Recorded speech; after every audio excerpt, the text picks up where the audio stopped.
Bienvenidos al podcast número 41. Bienvenidos al nuevo podcast de Black Mango. Hoy vamos a hablar de uno de los temas más pedidos en este canal, el Imperio Romano. Ya se nota por nuestras pintas que vamos a hablar de eso, pero bueno, hoy vamos a hablar de la historia, de generales, de emperadores, del ejército. Ponnos un poco en contexto cómo empezó todo. Esa pregunta es la que más puntos vale en un examen, ¿eh? Sí, y hoy sí, porque hay muchísimo de lo que vamos a tratar, ¿cierto? Es que, mira, ahora que he estudiado todo, porque el Imperio Romano es un cachito en comparación a todo lo que hay antes, porque el Imperio Romano es una fase de toda la etapa romana, ¿vale? Y, cómo no, ahora entiendo perfectamente la frase de Roma no se construyó en un día. La entiendo perfectamente. Porque tardó mucho. No, y para empezar todo, tenemos que irnos al año 753 antes de Cristo. Tenemos que hablar de una colina, ¿vale?, en la que se va a construir una ciudad que está al lado de un río, que es el río Tíber. Y allí va a haber un grupo de tribus latinas, pueblos itálicos, pues que van a decidir construir una ciudad, ¿vale? Y esa ciudad es Roma. Así que ahí es donde empieza todo. Así de repente. Sí. Van a decidir construir una ciudad. Vale. Aquí entra, claro, el tema es que Roma al principio va a ser una monarquía, ¿no? ¿Qué significa que es una monarquía? Pues que tiene que haber alguien que mande. Y el que va a mandar os va a sonar bastante, porque es Rómulo. Vale, todo el mundo le suena la frase de Rómulo y Remo. ¿Quiénes son estos dos? Bueno, pues estos dos son los que empezaron todos. Según la leyenda de Rómulo y Remo, que es una leyenda, ¿vale? Fueron abandonados, fueron tirados al río Tíber, porque supuestamente eran hijos de dioses, ¿vale? Los abandonaron en el río Tíber y una loba los acabó encontrando, los crió, los amamantó, hasta que un plebeyo los encontró, los cuidó, y cuando crecieron, digamos que decidieron crear una ciudad cerca de donde los había encontrado la loba, que eran las colonias palatinas. ¿Qué ocurre? Que, a ver, en la leyenda solamente va a ser Rómulo el que lidere Roma. ¿Por qué? Porque va a matar a su hermano. Ah, lo mata. Lo mata. Tienen un rifirrafe para empezar. Uno quería llamarle a la ciudad Roma y el otro le quería llamar de otra forma. Entonces, como ahí empezó todo, no se dieron aclarado las discusiones, uno mató al otro y solamente quedó Rómulo. Vale. Obviamente esto es una leyenda. Aquí nadie fue criado por una loba ni nada. Rómulo era un tío que decidió, bueno, pues levantar una ciudad, digamos que llevó a un grupo de personas con él y entre todos levantaron Roma. Vale. Roma al principio era barro y paja. Ya está. Vale. El tema es que, claro, Rómulo, a medida que fue creciendo Roma, fue, digamos que, pillando cachitos de los pueblos que había vecinos. La gente que allí vivía solamente se dedicaba a ganadería, pasto, agricultura y ya. Vale, pero Rómulo, a través de pactos y alianzas, fue pillando pedacitos de los pueblos que había alrededor. Y con todos los pueblos creó una liga, que es la Liga de los Siete Montes. Esta liga es muy importante porque todos los ciudadanos que habitan en la liga se les conoce como romanos. O sea, ahí ya pillaron ese nombre. Sí, ahí ya están los romanos. Y en esta liga es donde se va a encontrar lo que vamos a encontrar en un futuro. Las clases sociales, todo el tema de ocio, entretenimiento. Allí ya había clases sociales, ¿vale? Ya estaba... la clase social más alta es el patricio, ¿vale? El patricio es aquella persona que se dedica a los cargos más complicados, más complejos. No hace trabajos tan humildes como es pastar y cuidar a las ovejas. No, lleva un poco más el tema de finanzas, temas militares, temas políticos, ¿vale? Ahí están los patricios. Vale, o sea que para él tú eres un don nadie, ¿no? Efectivamente. Vale. Luego están los plebeyos, que parece hasta un insulto hoy en día, sí, la ¿verdad? Plebe, ¿no? Pues los plebeyos eran la gente más humilde, eran los aldeanos, la gente que se dedicaba pues a nada, tema de ganadería, agricultura y un poco comercio. Y luego está la clase por debajo de los plebeyos. Ah, que todavía hay una peor clase. Los esclavos. Los esclavos, por supuesto. Aquella persona que solamente pertenece a su dueño, a su amo, que tanto puede ser un plebeyo como puede ser un patricio. Vale. Y solamente obedecen sus órdenes, nada más. O sea, un plebeyo puede tener esclavos. Puede tener, sí. Vale. Puede tener esclavos. Pensé que tenías que tener un cierto nivel para poder hacerlo. No. Los esclavos después mola mucho cómo evolucionan, porque tienen una historia muy interesante, pero eso ya tenemos que llegar al imperio. Más adelante. Tenemos que llegar al imperio. Claro, el tema es que durante el reinado de Rómulo, él va a tomar va a realizar bastantes mejoras. Por ejemplo, crea el Senado. El Senado es la guinda del pastel, es lo que va a hacer que todo sea bastante entretenido. El Senado es básicamente ese grupo de patricios que se reúnen para llevar a cabo diferentes trabajos de estos. Uno se va a encargar del pilar militar, otro se va a encargar del pilar político, yo del pilar financiero, ¿vale? Tienen esos cargos. Vale. El Senado es tener la vida hecha. Es como el papel del funcionario hoy en día. Si tú entras al Senado, ya tienes la vida hecha, no vas a perder tu trabajo. A no ser que... Sí, que te claven una daga. Bueno, sí, que haya conspiraciones. Exacto. Entonces, pero es raro, la verdad. Claro, después del Senado, por ejemplo, Roma fue ganando mucho patrocinio, mucho reconocimiento y se convirtió en una ciudad bastante turística. El problema es que solo venían hombres a trabajar. Entonces, la cantidad de hombres sobre mujeres era altísima y Rómulo buscaba que su ciudad tanto procrease como creciera. Vale. Y si faltan mujeres, no puede procrearse, no puede crecer. Así que toma una idea bastante loca. ¿Vale? ¿Inteligente o no? Yo no lo haría así, pero Vale. el tío, no sé, en su cabeza a lo mejor era inteligente hacer esta jugada. El tío convenció a un pueblo que tenía cerca, que eran los Sabinos, para hacer como una especie de falso banquete en su honor. Y allí mandó a traer a un montón de mujeres. Vale, vino un montón del pueblo, de gente del pueblo. Y lo que hizo fue que obligó a raptar a todas las mujeres del pueblo sabino. Hostia. Las raptó a todas para que tuvieran relaciones con la gente de Roma, con el pueblo de Roma, para poder crecer y que no desapareciese. Pero eso es violación. Estamos hablando de eso, ¿no? Las raptó. Sí. Vale. Sí. ¿Qué pasa? Esto le cuesta un conflicto bélico con el rey de los sabinos, que es Tito Tacio. Pero ya os digo que este conflicto es una anécdota, porque hasta se van a llevar bien ellos dos. O sea, que el otro se enfada, pero... Se enfada, se soluciona tienen un rápido. par de peleas, ¿vale? Pero nada, como la típica gamberrada de entre hermanos. Ya ves, te rapto a todas las mujeres, pero nada, después al día siguiente somos amigos, ¿vale? Claro, igual le interesaba al otro. Bueno, no lo sé, igual hay cosas que no se saben de esto. Exacto. El tema es que cuando Roma va evolucionando y cuando Rómulo ya fallece, lo llegan a divinizar. Eso es un dato muy interesante porque creen que, aquella persona que empezó toda la historia de Roma, tendría que ser como transformada en un dios. Así que lo convirtieron en un dios de la mitología romana, que es el dios Quirino. Y le llegarían a hacer rezos, cultos, tradiciones sobre él. Pero después de que llegara Rómulo, nombraron a 6 reyes más, ¿vale? Y 5 de los 6, los 5 primeros, mejoraron Roma. Cada uno tocó un pilar. Esos pilares que os dije antes. Uno va a tocar la política, otro va a mejorar el tema de las calles y la vivienda, otro va a mejorar el tema de la sociedad, otro va a mejorar el tema militar, económico, hasta que llega el último. El último la lía basto, ¿vale? El último se llama Tarquinio el Soberbio. Hostia. Y este tío es un dictador. Y la palabra dictador no le gusta nada al Senado. Y lo vais a ir viendo a lo largo del podcast, ¿vale? Un dictador básicamente es aquella persona... Bueno, todo el mundo sabe lo que es un dictador. Sí, pero bueno, dilo así por encima. Sí, es decir, él tiene el poder absoluto, pero sí que es verdad que un rey tiene poder absoluto, es una monarquía en este caso. El Senado está hecho para asesorar, pero aunque seas el rey, tú tienes que escuchar al Senado y tienes que valorar sus decisiones, porque al fin y al cabo ellos buscan lo mejor para ti. ¿Qué pasa? Este tío ignoraba todas las decisiones del Senado y muchas veces llegaba a quitarlos, a torturarlos, a asesinarlos, a exiliarlos porque les molestaba. Esto fue una de las cosas que hizo. Luego llegó a tener, por ejemplo, bastantes conflictos con el pueblo. El tío hacía lo que le daba la gana. ¿Y cuál fue la gota que colmó el vaso? Pues que su hijo, en una de estas, teniendo una especie de charla con un grupo de políticos, estaban hablando de sus mujeres. Y él dijo que su mujer era muy bella. Un político, no el hijo, ¿vale? El hijo lo escuchó y sintió como envidia de él. Así que, para... digamos, como echárselo en cara, fue en una de estas a escondidas a su casa mientras él no estaba y con una navaja obligó a su mujer, a esta mujer tan bella, para que tuviera relaciones sexuales con él. O si no, la mataba y colocaba su cuerpo al lado de un esclavo, para que pensasen que el esclavo fue quien cometió el adulterio. Hostia. Sí. ¿Y qué hizo ella? Ella se dejó Vale. por la presión y le sentó tan mal que acabase siendo violada por el hijo del rey que se quitó la vida. ¿El tipo se quitó la vida? No, ella. Ah. Ella se quitó la vida, no sin antes decírselo a su marido. Y ahí podéis imaginaros la rebelión que se montó en el Senado, que empezaron a echar a patadas tanto a Tarquinio como a toda su familia.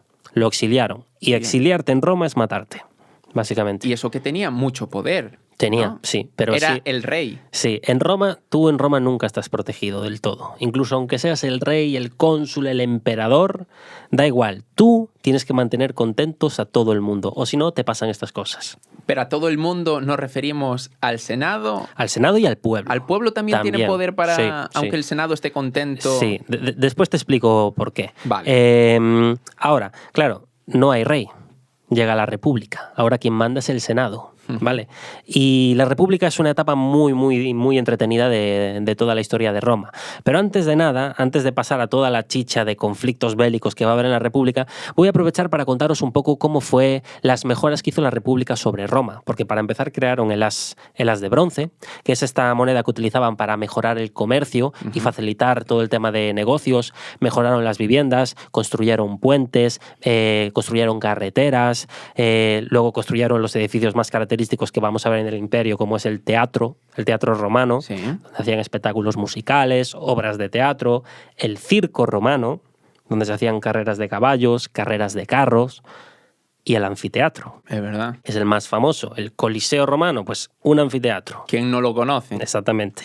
Ahora, también construyeron acueductos, ¿vale? Los acueductos son muy famosos en Roma. Al fin y al cabo necesitaban transportar el agua porque el agua era importantísima y estaban al lado de un río. Entonces esos acueductos le permitían tanto transportar el agua para usarlo a la hora de desplazar toda la mierda de los alcantarillados afuera de la ciudad, tanto para sus viviendas, para la higiene, para lavarse y sobre todo para beber, para subsistir. Aunque no era agua lo que más se bebía en el Imperio Romano. En Roma había 3 pilares importantes en la alimentación de un buen soldado romano. ¿Ok? Uno era el aceite, otro era el pan y, cómo no, el vino. Y esto era así en cualquier clase social. Para los romanos, el vino no era solo una bebida, era una parte central de su cultura y sociedad. Desde las cenas más elegantes hasta las reuniones cotidianas, el vino estaba presente en cada rincón del imperio. De hecho, no sé si sabíais que en Roma el vino era más accesible que el agua en algunas ocasiones. Era tan importante que se convirtió en un símbolo de civilización y progreso. Los romanos perfeccionaron técnicas de vinificación y viticultura que aún se utilizan a día de hoy. De hecho, Plinio el Viejo, en su obra Naturalis Historia, describe numerosas variedades de uvas y métodos de cultivo. El vino se consumía en banquetes y era mezclado con agua. Incluso en ocasiones se mezclaba con miel y con especias para crear el famoso mulsum. Además, el vino era un elemento fundamental en las celebraciones religiosas y rituales. Acompañar una comida con vino era sinónimo de valorar más la vida, de felicidad. De hecho, fijaros la importancia que le dieron a estos dos alimentos que los cristianos representan a Jesús como el pan, su cuerpo, y el vino, su sangre. A lo largo de los siglos, las técnicas y la pasión por el vino se han perfeccionado, resultando en uno de los mejores vinos del mundo, el vino español. Esto se debe a que tenemos una calidad y un tipo de uvas que son muy difíciles de encontrar en el resto del mundo, un clima inmejorable para diferentes variedades de uvas y una cultura del vino excelente. Al igual que para los romanos, para nosotros cualquier momento con vino no es un momento cualquiera. Y es que hoy el vino español se disfruta en cualquier ocasión. Imagina una tarde con amigos, una cena o incluso después del trabajo. El vino español está ahí para acompañarte. Es importante recordar consumir vino siempre con moderación. El vino se disfruta más cuando se toma de manera responsable. Así que, sea cual sea el tipo de vino que elijas, recuerda que el mejor vino es el que se disfruta con moderación. Y ahora vamos a lo que de verdad describe muy bien lo que es Roma. Las batallas, ¿vale? Porque en la República vamos a dar un paseo por toda la República, pero un paseo de 500 años, ¿ok? Porque van a ser conflictos que van a estar pasando durante 500 años. Así que yo os voy a llevar de la mano a todos y vamos a ver cuáles son los conflictos que hay entre este sitio, porque al fin y al cabo Roma se va a pegar tanto con los pueblos vecinos como con la propia Roma, como con el mundo. ¿Vale? Roma contra el mundo, Roma contra los vecinos, Roma contra Roma. ¿Vale? Vale. Sí. Y ya os digo que a la larga siempre va a ganar Roma. Hombre, claro. Siempre. Excepto a la muy larga. Todo lo que sube tiene que bajar, ¿vale? Pero la caída del imperio luego la tratamos. Vale. Ahora vamos a hablar de por qué el ejército romano es tan bueno, ¿no? ¿Por qué el ejército romano está tan adelantado a la época? Porque al fin y al cabo, como en los romanos no había nadie en el mundo. En comparación a su ejército, Nadie. ¿Y eso por qué es?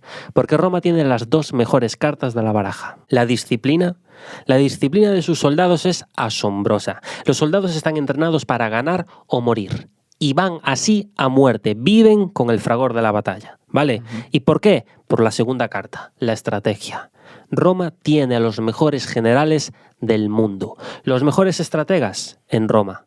No hay nadie que se compare a los estrategas de Roma. Pompeyo Magno, Escipión el Africano, Marco Antonio, que lo conocemos, Vespariano, Fabio Máximo, o sea, está lleno de ellos. Y no estoy nombrando a todos, porque uno de los grandes vamos a contar después su historia. Así que vamos a empezar cuáles fueron los primeros conflictos, ¿no? Pues los primeros conflictos los buscaron ellos, los romanos, porque se van a enfrentar a un pueblo que son los etruscos. Y van a hacer la táctica de, a ver, en el mapa, ¿cuál es nuestro terreno y cuál es el terreno de los etruscos? Esta es la línea que los divide, ¿no? Muy bien, pues nosotros lo que vamos a hacer es, yo mañana voy a coger un soldado romano y lo voy a poner en la línea. Pero, está en mi terreno, lo voy a dejar ahí. Claro, es solo uno.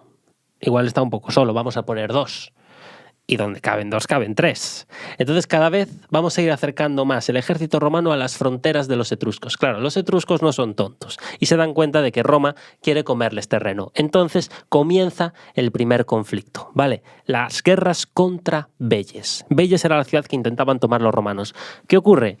Que los romanos pierden. ¿Sí? Al principio los romanos pierden contra los etruscos, pero los romanos son muy famosos porque incluso aunque pierdan una batalla, se recuperan tan rápido que están preparados ya para la revancha o contra la batalla que viene después. Entonces, se recuperaron de esa derrota y se volvieron a enfrentar a los etruscos y esta vez se los comieron vivos. ¿Vale? Sí, porque de hecho durante la primera derrota hasta perdieron tierras. O sea, los etruscos lo que querían era quedarse con Velles. Al final perdieron terreno, o sea, consiguieron todo lo contrario. Pero ya os digo que a la vuelta se los comieron vivos. Entonces, cada vez, poco a poco, se iban comiendo terreno más de los etruscos. Pero llega un momento en el que los etruscos no es que se rindan, es que directamente les piden ayuda. Y dices, hostia, ¿por qué me vais a pedir ayuda a mí que os estoy derrotando?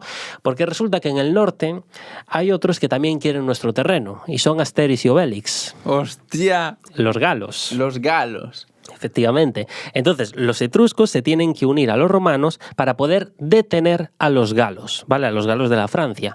Lo consiguen. El problema es que Roma tiene que mover tropas para poder enfrentarse a los galos, porque la Galia es grande. Y con la poción mágica mucho más, ¿no? También. El tema es que a Roma se le vienen tiempos difíciles, porque mientras están moviendo soldados para aguantar contra los galos, de repente aparecen unos pueblos dentro de la propia Italia que se llaman los samitas, que también quieren quedarse con terreno de Roma. Entonces Roma dice, joder, ahora tengo que dividir parte de las tropas que mandé para intentar mantener controlados a los samitas. El tema es que aún le quedaban, digamos que terrenos pendientes de los etruscos. Entonces, claro, los etruscos cuando vieron que se estaban moviendo tropas, aprovecharon para intentar recuperar alguna parte de su terreno perdido, porque ahora ya no tenía tanto ejército romano, los habían movido para aguantar a los samitas. Entonces, claro, los romanos dicen, joder, acabamos de mover tropas de los etruscos para poder aguantar a los samitas. De nuevo, hay que dividir tropas. Entonces, llegó un momento en el que tenían a los dos como con las orejas, ¿no? De uno de una oreja y otro de otra oreja. Tenían a los etruscos controlados y a los samitas controlados. ¿Y los galos? Los galos después ya no molestaron. No molestaron más. Los galos los controlan en aquel momento y digamos que hicieron como una pausa. Vale. Entonces llega un momento en el que Roma tiene por una oreja a los samitas y por otra oreja a los etruscos. Pero es que esto no acaba aquí, porque ahora va a venir el loco. ¿Vale? ¿Quién es ese? Va a venir el loco, porque resulta que Grecia, ¿vale? La parte sur de Italia todavía no era de Roma, pertenecía a lo que se llama la Grecia Magna, y allí había ciudades como Epiro, y el loco es Pirro. Va a haber un general que se llama Pirro que va a venir desde esta Grecia para intentar enfrentarse a los romanos, quedándose en lo que es en la bota, en la parte de abajo de toda Italia. Claro, Pirro viene con elefantes. Hostia. Por eso está loco. Los romanos nunca se enfrentaron a elefantes, entonces empezaron a perder batallas. Necesitaban ayuda. ¿Se fueron a por los etruscos? No, tuvieron que buscar ayuda más potente. Fueron a por los cartagineses.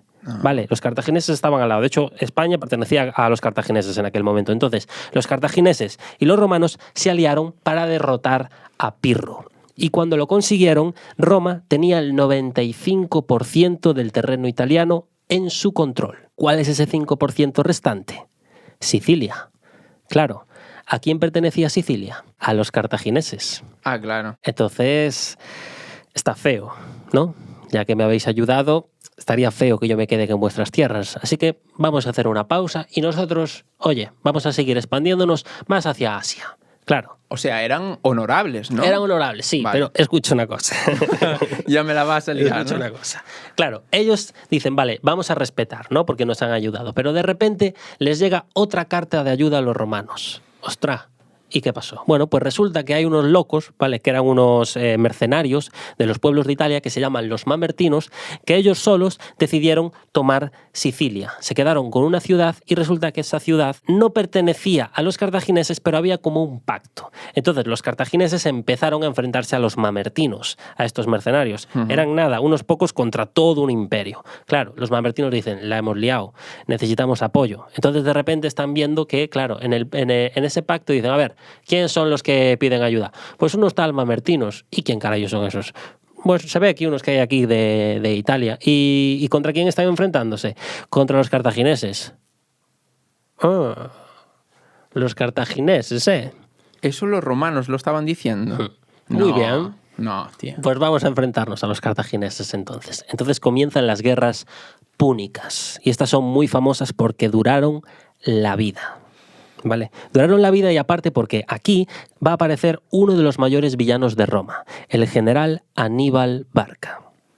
¿Vale? Este tío es un estratega también muy considerable, es muy bueno, compite incluso con los mejores estrategas que tuvo Roma. Y él empezó a derrotar a los romanos, porque los romanos tenían que quedarse tanto con África del Norte como querían quedarse también con España. ¿Vale?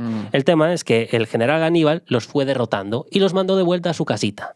Pero el general se vino arriba y dijo, no, pues ahora yo voy a aprovechar y voy a ir a Italia y voy a empezar a quedarme con el terreno de Roma. Claro, el tema es que ahí la lió, porque empezó a mover un poquito de tropas, pero se dio cuenta de que, oye, Roma es bastante más grande de lo que pensaba. Y por aquel momento, por encima, el cónsul, ¿vale? El cónsul es como el rey, pero dentro de la república. Es el cargo más alto dentro del Senado, ¿vale? Porque en la república manda el Senado. El cónsul es el que más alto está en la escala, ¿vale? Entonces, el cónsul, por aquel momento, era uno de los grandes generales. De hecho, antes mencioné a Escipión, el africano. Pues aquí está Escipión.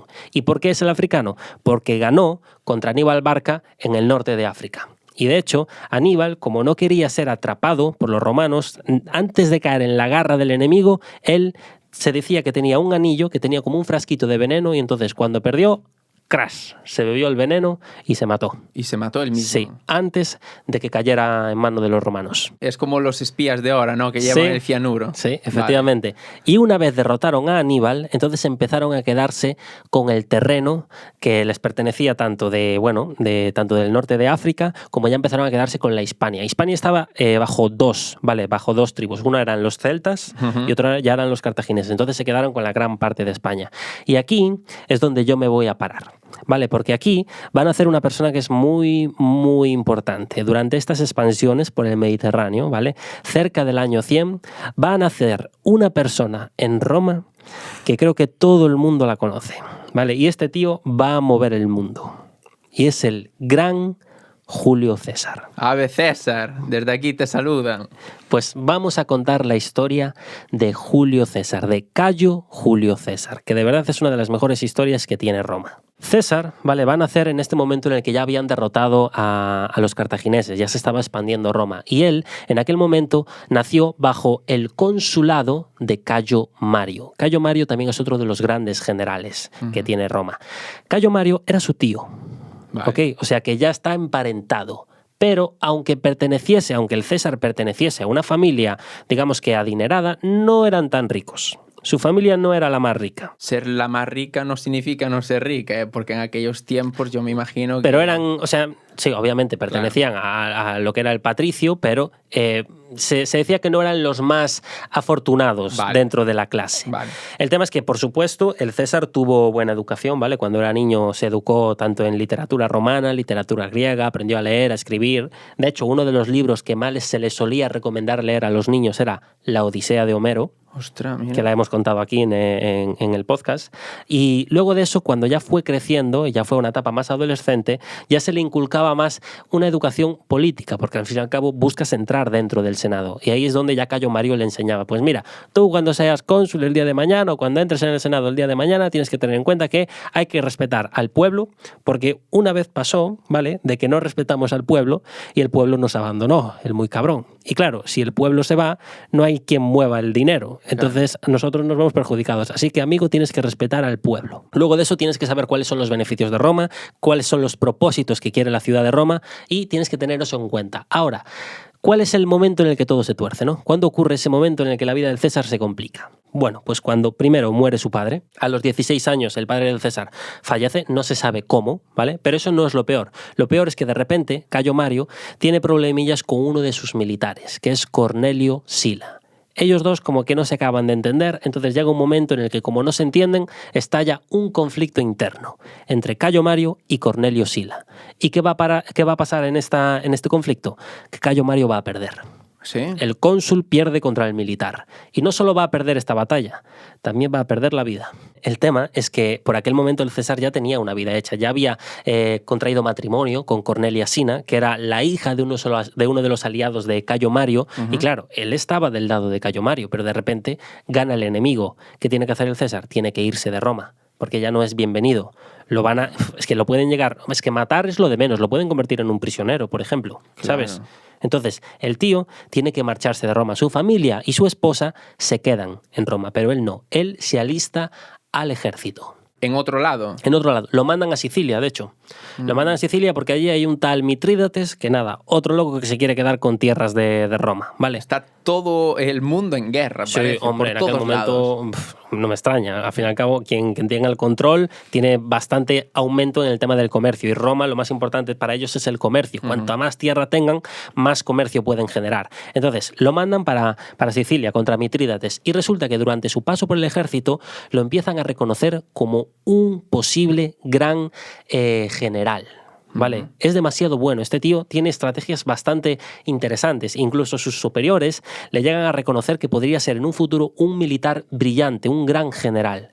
Claro, ¿qué ocurre? Que durante su paso por el ejército le acaba llegando una cartita. Una cartita que dice, a ver, ostra, Cornelio Sila ha muerto. No me extraña que ha muerto porque era un dictador y a los dictadores no les cae muy bien el Senado. Entonces... Vale. Se lo quitaron de medio. Claro, si ahora Cornelio Silo no está, yo puedo volver a Roma. Puedo volver con mi familia, puedo volver con mi esposa. Entonces volvió a Roma. El problema es que, sí, el dictador no está, pero digamos que su legado perdura. Entonces, cuando él llega, ya no tiene nada, porque le habían confiscado todas sus tierras, le habían confiscado toda su herencia, le habían quitado todos los títulos. El César no era nadie en Roma. Entonces tuvo que empezar de cero. Qué cabrón. Sí, y empezó a trabajar como abogado. Bueno, es increíble, ¿eh? No está mal, como abogado no está mal. ¿Por qué no está mal como abogado? Porque os acordáis de la importancia del pueblo. Entonces, si yo soy reconocido por el pueblo, voy a ganar muchísima fama. Por eso empezó a trabajar como abogado, porque si consigo solucionar los problemas del pueblo, el pueblo me va a querer a mí. Entonces empezó a trabajar, empezó a solucionar muchísimos problemas de la plebe y empezó a ganar puestos, ¿vale? Y aquí va a ocurrir una anécdota muy graciosa, porque cuando ya tiene cierto reconocimiento, todavía no está dentro del Senado, ¿vale? Pero ya empieza a tener cierto reconocimiento. Durante uno de sus viajes, estaba encima de un barco, ¿no?, por el mar Egeo, pues resulta que él y su tropa acaban siendo atacados por piratas. Hostia. Sí. Y pierden. Y convierten al César en un prisionero. Es increíble todo lo que vivió este señor, ¿eh? Se lo llevan como prisionero, pero aquí hay una anécdota muy graciosa porque, claro, los piratas cuando ya vieron al César dijeron, hombre, este es de familia rica, pero vamos, me juego la pierna, ¿sabes? Entonces dijeron, con este podemos llevarnos unos cuantos... pelas, ¿no? Bueno, en aquel momento eran talentos, le llamaban a la moneda. Entonces empezaron a susurrar cerca del César, a ver, ¿cuánto puede costar este tío? Yo digo que 10, 20, sí, 20. Claro, el César estaba escuchando constantemente esa negociación y empieza a reírse y dice, 20. ¿Vais a pedir solo 20 talentos por mí? Es que, por Dios, se me caería la cara de vergüenza que solamente me vendieseis por 20 talentos. Pero vosotros sabéis quién soy yo. Yo valgo por lo menos 50 talentos. Si no es por 50, matadme aquí mismo. ¿vale? Bueno. Entonces dijeron, 50 talentos. Bueno, es que por favor, 50 talentos. Ahora, os digo una cosa más. Como yo salga de este barco libre, no voy a descansar hasta atraparos y crucificaros a todos. Claro, los piratas a descojonarse. Oh, mima, qué gracioso es este. Por encima me salió chistoso. Es el chistoso del grupo. Es el chistoso tal. del grupo. Entonces lo vendieron. Lo vendieron por 50 talentos. ¿Qué hizo el César? Empezó a gastarse un montón de su dinero en conseguir barcos y mandar construir barcos para perseguir a todos los piratas que viese por el mar Mediterráneo. Y de esa forma podía quedarse tanto con el oro de varios de los barcos piratas que encontró y poder recuperar ese dinero gastado, y de esa forma también podía encontrar a aquellos que lo convirtieron en su prisionero. Lo encontró. Los encontró. Los encontró. ¿Qué hizo? Los crucificó a todos. Hostia. Cumplió su palabra, Cumplió su palabra.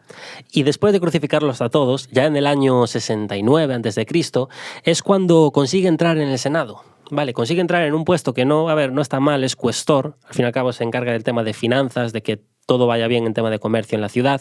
Es un cargo humilde, pero oye, ya está dentro del Senado. Este tío, si quiere, ya puede retirarse. Él más o menos en esa época, ¿cuántos años tendría cuando logró entrar al Senado? Cuando entró al Senado, él tenía 31 años. Vale. Entonces, con esa edad, él entra, lo que os dije antes, entra al Senado. Puede retirarse si quiere. El tema es que durante esta etapa también se le empiezan a venir bastantes complicaciones que en un futuro lo van a hundir bastante. Vale, va a perder bastante confianza consigo mismo. Para empezar, porque este año va a perder a su mujer, y es que su mujer estaba embarazada y a la hora de dar a luz a su hija Julia, la mujer falleció en el parto. La hija sobrevivió, ¿vale? Su hija Julia sobrevivió, pero aún por encima él no iba a poder estar con su hija porque lo mandaron a Hispania a seguir trabajando como cuestor. Él en este momento en el Senado no era alguien muy importante, ¿no? No. Él empezó como... Sí, entró y como si estás en práctica, ¿sabes? En plan, a ver, no, cuestor tampoco está tan mal, pero no está tan arriba, ¿vale? El tema es que lo mandan a Hispania, empieza a trabajar como cuestor,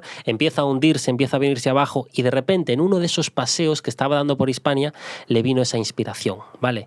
Digamos que inspiración no, de hecho le vino ese clip que cambiaría por completo a este personaje, ¿vale? Porque de repente se encuentra con una estatua de Alejandro Magno. Y cuando ve esa estatua, se da cuenta de que este hombre, Alejandro Magno, a su edad, que ya por aquel momento tenía 33 años, había tenido un imperio a sus pies, con tan solo 33 años. ¿Qué tenía el César? No tenía nada. No era nadie. Era uno más en el Senado. Entonces dijo, no, yo a partir de ahora no voy a descansar hasta poder igualar a este hombre. Entonces, ¿qué hizo? Con todo el dinero que tenía ahorrado, volvió a Roma y se presentó a las elecciones, ¿vale?, de Pontífice Máximo, el cargo más alto que hay dentro del Senado en el pilar de la religión. Vale. Él invirtió todo su dinero, incluso llegó a pedir préstamos a Marco Craso, que era uno de los hombres más ricos de Roma. Marco Craso le prestó dinero, no se lo devolvería después. Entonces hizo ahí una especie de rifirrafe, ya veréis. Y con todo ese dinero consiguió ganar el puesto de Pontífice Máximo. Este tío acaba de pasar de cuestor, acaba de entrar en el Senado a ser la mano derecha del presidente, por decirlo así, para que lo entendáis. O sea, se escaló una barbaridad de puestos. Claro, el Senado dijo, hostia, y este tío que acaba de entrar y de repente tiene este cargo, claro, un montón de gente empezó a ponerle el ojo encima. El general Pompeyo también. El general Pompeyo era también uno de los grandes estrategas que había en aquel momento dentro del Senado. Entonces Pompeyo no para de quitarle el ojo de encima al César, no le cae muy bien. Bueno, pues no te preocupes, Pompeyo, no le quites el ojo al César, porque dentro de 2 o 3 añitos va a ser cónsul. Hostia. Va a estar arriba del todo, ¿vale? Este tío lo adora el pueblo. Entonces, dentro de 4 años se va a presentar al consulado y de nuevo lo va a volver a ganar. Y de repente lo que empezó como un cuestor ahora es el que corta el bacalao en la mesa. Es la persona más importante en el Senado. Tiene el cargo más alto. Ahora mismo el César, sí, tiene no toda Roma a sus pies, porque también depende un poco del Senado, pero casi. Vale, claro. Controla porque todo. Me imagino que el ejército pues también tendría sus personas importantes. Sí, hombre, que tenían los generales. Poder, claro. Sí. Claro, el tema es que recordad que al César esto no le vale. Este tío quiere igualar a Alejandro Magno. Sí, mando en Roma. Bueno, pero es que eso no vale. Yo necesito que Roma sea un imperio. Entonces dice, vale, ¿cuál es el mayor reto al que se puede enfrentar Roma bajo mis ojos? La Galia. Ah, claro. Me voy a quedar con toda la Galia. Toda la Galia. La Galia va desde Francia hasta Alemania. O sea, es una burrada en el mapa. Así que empiezan los conflictos contra la Galia. Claro, la Galia, un país, quiero decir, un imperio cuando es muy grande, aunque sea muy grande no significa que sea lo mejor, porque dentro vas a tener conflictos. No todo el mundo se puede llevar bien con todo el mundo. Entonces la Galia, por cojones, también tiene que tener conflictos internos. Si yo consigo adivinar qué pueblos están en constantes batallas contra qué pueblos y me alío a ellos, puedo entrar en la Galia cada vez más y más dentro y poder terminar quedándome con cada vez más terrenos. Y eso es lo que hizo. Poco a poco fue buscando aliarse a determinados pueblos, derrotar a los pueblos vecinos, luego se acabó quedando con esos pueblos y después poco a poco fue moviendo tropas constantemente de Roma a la Galia, porque eso era una de las ventajas que tenía Roma, la movilidad de tropas era muy, muy rápida y con eso pudo ir enfrentándose tanto a los galos como a los suevos y llegar a tener casi controlada la mitad de la Galia. Vale, le faltaban ahí unos pocos pueblos, pero el tío ya estaba pensando en dar vuelta y volver a Roma, porque para esto, claro, yo lo he dicho en cuestión de segundos, pero es que aquí pasaron años. Claro. Vale. Sin embargo, no vuelve. ¿Por qué? Porque uno de los soldados le dice al César, cónsul, acabo de ver una especie de tierras más allá del norte de la Galia.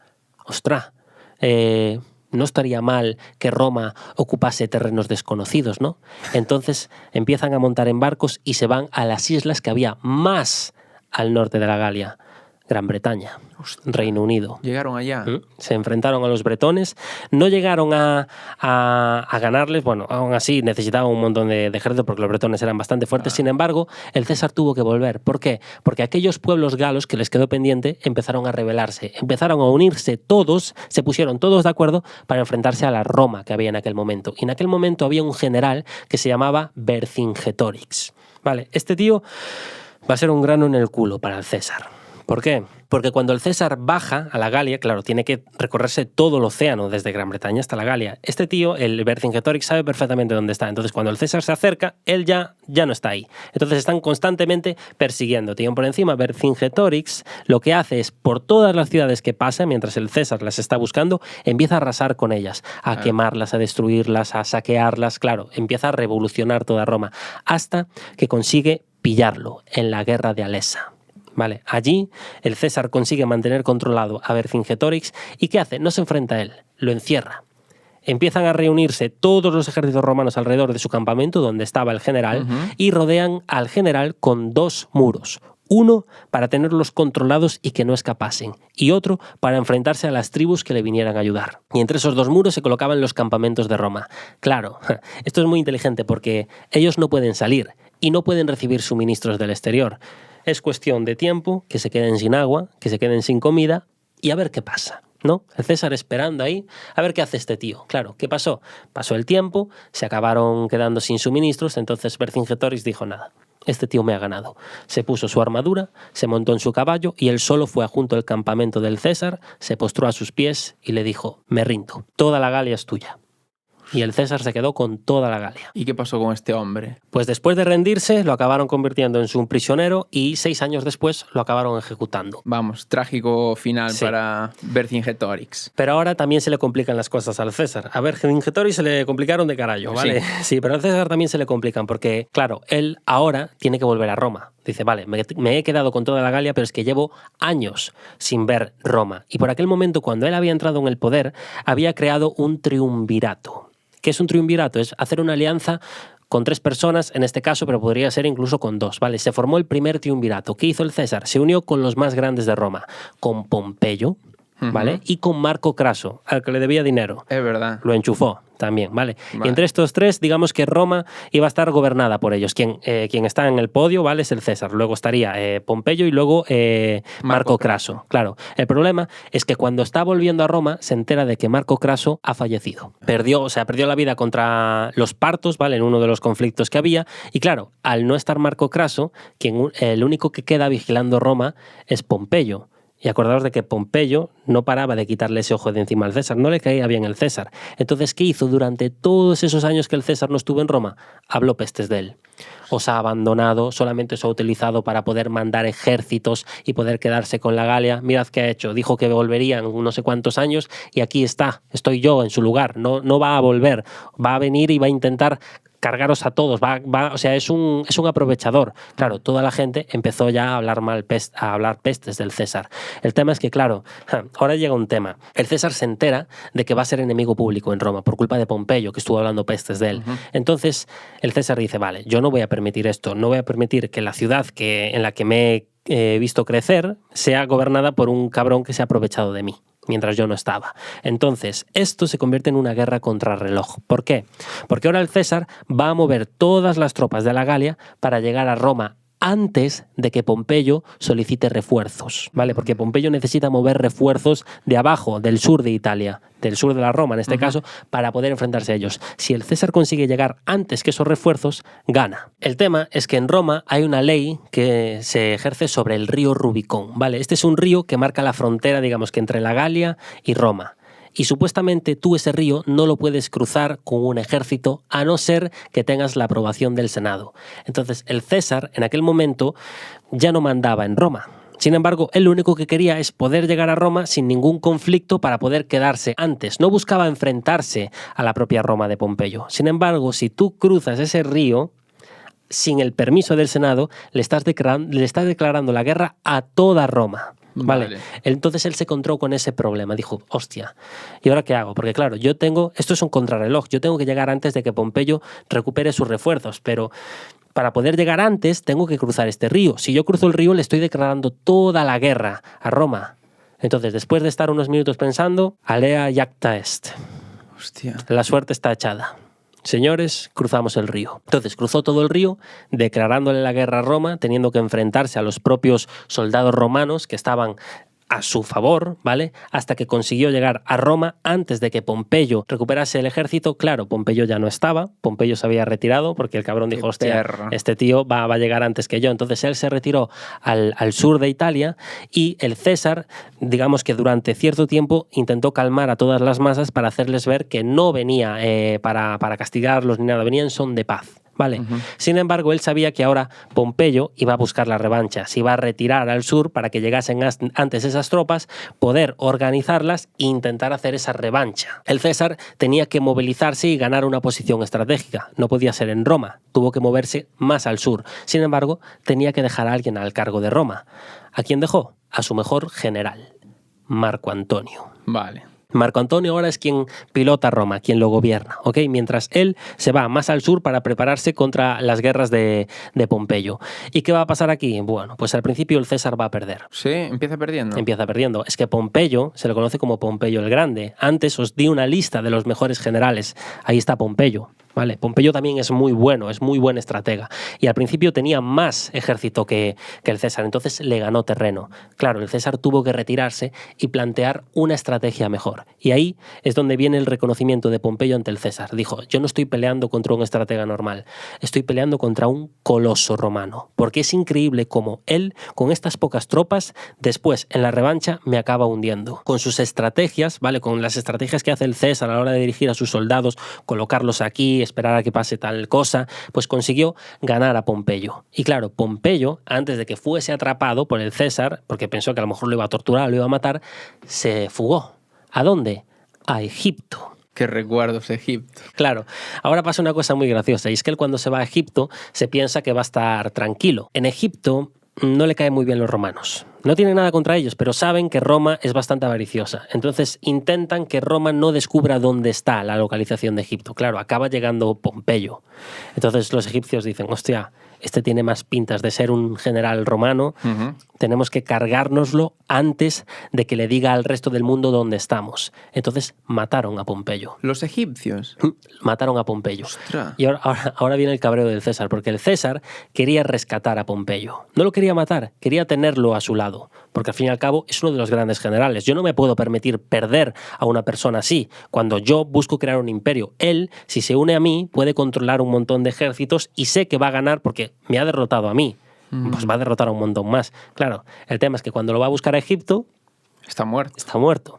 Y el César se enfada con Egipto.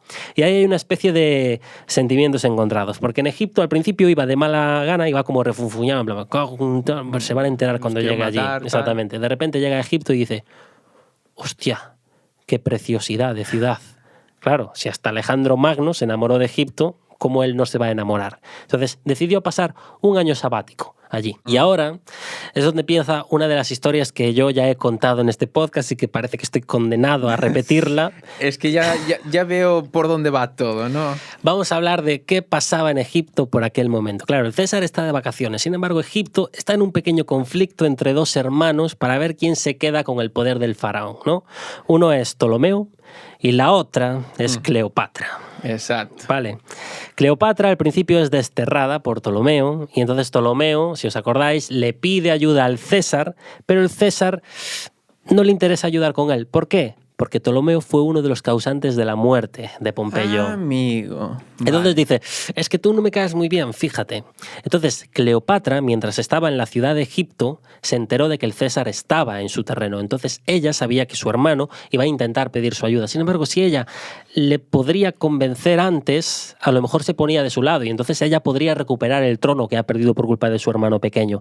Así que aquí es donde está la anécdota esa de que ella consigue entrar en las cámaras del César dentro de una alfombra enrollada y consigue hablar con el César. Allí pasan una noche, que yo no sé qué pasa esa noche. ¿Qué pasó? Cuéntanos, No. Raúl, ¿qué pasó esa noche? Digamos que Cleopatra es un poco bruja, ¿vale? Y le convenció con sus... Encantos, con sí. sus hechizos. Entonces al día siguiente de repente el César está del lado de Cleopatra. Ajá. Le cautivó con su historia. Con ¿vale? su mirada. Sí. Y entonces empieza a ayudar a Cleopatra a que vuelva a su trono. Lo consigue. Cleopatra vence a Ptolomeo, a su hermano, entra en el trono, se pone como la última faraona de Egipto y ahí el César lo que hace es invitarla a Roma. Él ha visto la preciosidad de su ciudad, pero ahora él quiere que ella vea la preciosidad de Roma. Entonces Cleopatra se va a Roma, que recordad que está Marco Antonio en aquel momento Sí, correcto. como líder, ¿vale? Claro, vuelve a Roma, el César vuelve a su puesto y, claro, ahora digamos que tiene como una especie de territorios en Egipto. Y por aquel momento el César, digamos que no era querido por todo el Senado, porque había parte del Senado que estaba todavía a favor de Pompeyo. ¿A qué te refieres cuando dices que tiene territorios en Egipto? Claro, que se quedó con parte de Egipto. Vale, en aquel el o sea, César. sí, tenía, al fin y al cabo, ayudó a Cleopatra. Cleopatra tenía ahí una especie de... Ya Sí, en sí cuéntame, relación. cuéntame. Tenían una relación. De hecho... Es que quiero escucharlo de tus palabras. A ver, se dice que llegaron a tener incluso un hijo, que es Ajá. Cesarión. Que el César será muy inteligente, pero a la hora de ponerle nombres a sus hijos, hijo mío, por mucho que me digas que Cesarión no es tu hijo, Ya. el nombre me hace dudar. Vale. Vale, ya tu hija Julia Ya. también me hace dudar. Pues Cesarión igual no es la mejor opción de nombre. Vale. Entonces, claro, que tuviera ese hijo con Cleopatra ya no estaba bien visto por el Senado. Y aún por encima había Senado que pertenecía todavía o que digamos que tenía las mentalidades de Pompeyo. Y no llegaban a reconocer al César como su gran líder, como su gran cónsul. Sin embargo, la gran mayoría del Senado lo adoraba. De hecho, querían nombrarlo con el título de dictador perpetuo. El Senado reconociendo a una persona como dictador. Claro, dictador, ¿no? Como que lo odian. Pues no, el gran Senado, la mayor parte del Senado reconoció que este hombre era el que querían tener para siempre, porque el título de dictador perpetuo te da la posibilidad de permanecer como En tu cónsul, poder, ¿no? sí, para siempre, hasta que te mueras. No va a haber otra persona después de ti, ¿vale? A no ser que nombres a un sucesor cuando tú mueras, claramente. Claro. El tema es que al resto del Senado, que no estaba de acuerdo, dijo, joder, es que si ahora le damos este título, este tío nos va a tener que mandar el resto de su vida y ya no vamos a poder hacer una república, por lo menos hasta que se muera. Y el Senado también le gusta mandar. Entonces, esta pequeña minoría empezó a conspirar contra el César y se pusieron de acuerdo para que en un día en concreto, mientras el César estaba en el teatro de Pompeyo, porque tenía un teatro a su nombre, donde iba a haber una reunión del Senado, lo iban a asesinar. Marco Antonio se enteró y fue corriendo a decírselo, pero llegó tarde, porque ya era el día. Vale, el César ya estaba en el teatro de Pompeyo y todo el Senado estaba reunido, ¿vale? Había fijo más de 60 personas, ahora lo entenderéis, porque de repente va a haber un grupo de senadores que se van a acercar al César con un pergamino. Le entregan ese pergamino al César, el César lo abre, se pone a leer lo que hay en el pergamino y entonces digamos que los que le entregan el pergamino se empiezan a acercar más a él como por ver un poco por curiosidad lo que pone en el pergamino, ¿no? Intentar poner el ojo, claro. Se acercaron tanto a él que de repente empezaron a sacar un montón de navajas y empezaron a apuñalarlo, ¿vale? El César intentó escapar, pero no pudo porque eran más de 60 Más de 60 senadores que estaban involucrados Pero en el asesinato entonces, del César. Claro, no era tan pequeña la... Bueno, claro, es que es una pequeña minoría en comparación con todo el Senado, ¿sabes? Ya. Pero sí, fueron 60 senadores los que participaron en el asesinato del César. 60 personas que participaron apuñalando al César y dejándolo muerto justo en el teatro de Pompeyo. ¿Y cuando llegó Marco Antonio? Ya nada, no ya era pu- tarde. Ya no se pudo hacer nada. Ya era claro. tarde. Claro, la muerte del gran Julio César fue un momento bastante triste para Roma, pero el tío fue listo, porque antes dejó a un sucesor, ¿vale? No hay república, porque hay un sucesor antes. Ah, él ¿Mm? todavía tiene el poder ese, ¿no? No, él había dicho antes de que, o sea, él, digamos que se estaba guardando su posible sucesor, ¿vale? Vale. Solamente lo sabía Marco Antonio. De tal forma que si por algún casual intentan conspirar contra mí para matarme y que vuelva de nuevo la República, no va a pasar, porque ya hay un sucesor, ¿vale? Yo no me he muerto sin dejar un sucesor antes. Hostia. ¿Entendéis? Vale. Entonces, cuando lo mataron, Marco Antonio dijo, vale, llego tarde. Sin embargo, este tío ya pensó en que podría haber pasado esto. Entonces, en aquel momento, quien lidiaba por aquel entonces era Marco Antonio, ¿vale? Sin embargo, Marco Antonio le dice a todo el Senado, este tío ha dejado a un sucesor, ha dejado a su nieto, Octavio, ¿vale? Tenía un nieto que se llamaba César Octavio y lo había dejado como sucesor. Lo habían, de hecho, nombrado incluso su hijo. Ya no era su nieto, era su hijo oficialmente. Vale. Biológicamente era su nieto, pero Ya. oficialmente era su hijo, ¿vale? Entonces, Octavio pasa a entrar en el puesto del César. Y aquí comienza sigue la historia de Cleopatra, porque claro, en aquel momento Octavio y Marco Antonio empiezan a cooperar juntos. Entonces se forma el segundo triunvirato, ¿vale? Se hace una alianza entre Octavio y Marco Antonio. Y lo que hacen es dividirse el terreno. El oriente de Roma lo va a controlar Marco Antonio, mientras que el occidente lo va a controlar Octavio. ¿Qué pasa? Que va a haber conflicto entre estos dos. ¿Por qué? Porque para empezar Marco Antonio se quedó con Cleopatra, empezó a tener una relación con ella, empezaron incluso a tener hijos y esto a Octavio le enfadó, porque Marco Antonio prometió haberse comprometido con su hermana, con Octavia. Sin embargo, la había vendido por Cleopatra y aún por encima quería nombrar a sus hijos que había tenido con esa para que ocupasen su puesto. Eso a Octavio no le gustó nada, entonces declaró la guerra a Marco Antonio. Y empezaron aquí estos conflictos que, supongo que ya sabréis que perdieron, Marco Antonio perdió, Sí. y ahí es cuando se retiran los dos a Egipto. Octavio se acaba quedando con el terreno de Marco Antonio y van a buscarlo a Egipto para terminar con la vida de este tío. Y cuando llegan a Egipto, cuando ya llegan a Alejandría, aquí es donde ocurre este dicho de que a Marco Antonio, digamos que le llegan oídos de que su mujer, Cleopatra, había sido asesinada, la habían matado por manos de Octavio, que era mentira. No había pasado eso. Entonces Marco Antonio pensó que era verdad y se quitó la vida porque ya no podía vivir sin su mujer. Por mucho que ganase, ya no tenía a la persona que más quería en aquel momento. Sin embargo, eso era mentira. Entonces se quitó la vida y Cleopatra, que estaba viva, se enteró de que su amante se había quitado la vida porque pensaba que ella estaba muerta. Y ella fue cuando se quitó la vida en su sala con esas picaduras de serpiente. Cierto. Y Octavio se la encontró muerta. Y ahí entonces Octavio se queda con todo Egipto. Su abuelo, el César, se quedó con la Galia. Él se queda con todo Egipto. Entonces el Senado dice, ostras, César 2.0. Este tío lo queremos otra vez como dictador perpetuo, no, como emperador. ¿Vale? Ah, que hasta la fecha no había existido No había emperador. no existía el emperador. Vale. ¿Vale? Entonces deciden nombrar a Octavio como emperador, dándole el título de Augusto, pasándose a llamar César Octavio Augusto. El título de Augusto es el de victorioso.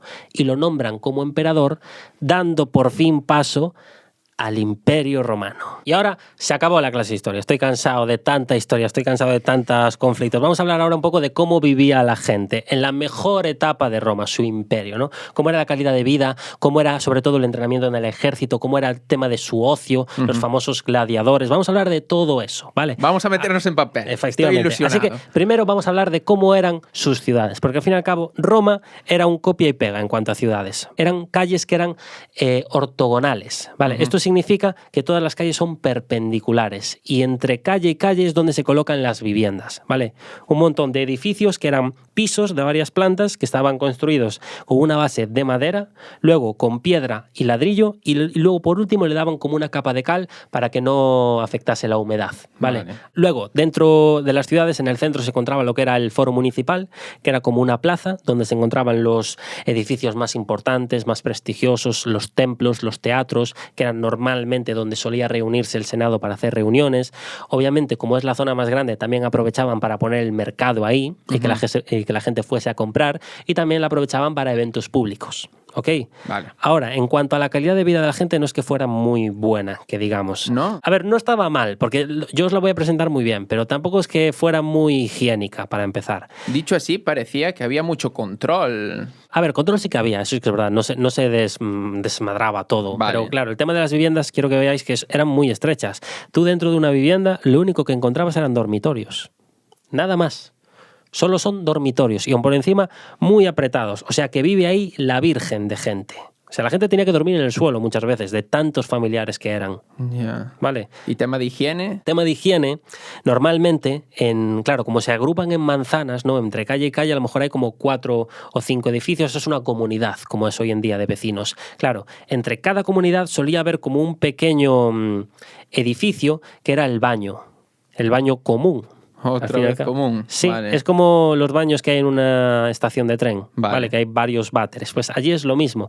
Tú entras en ese baño común y es como un asiento con un montón de letrinas que te comunican todo con las cloacas, y allí es donde haces tus necesidades, ¿vale? Y, a ver, por lo general debería haber un cubo de agua al lado. Vale. Si no, tenías que ir a buscarlo tú, porque ese cubo de agua es con el que tú te limpiabas. Normalmente había como una esponja atada a un palo, y esa esponja tú la mojabas en el agua y te limpiabas lo que es el Sí. culo, ¿vale? Y pregunta, tú eso lo hacías, pero luego eso quedaba ahí para otra persona. Claro, esa esponja es comunitaria.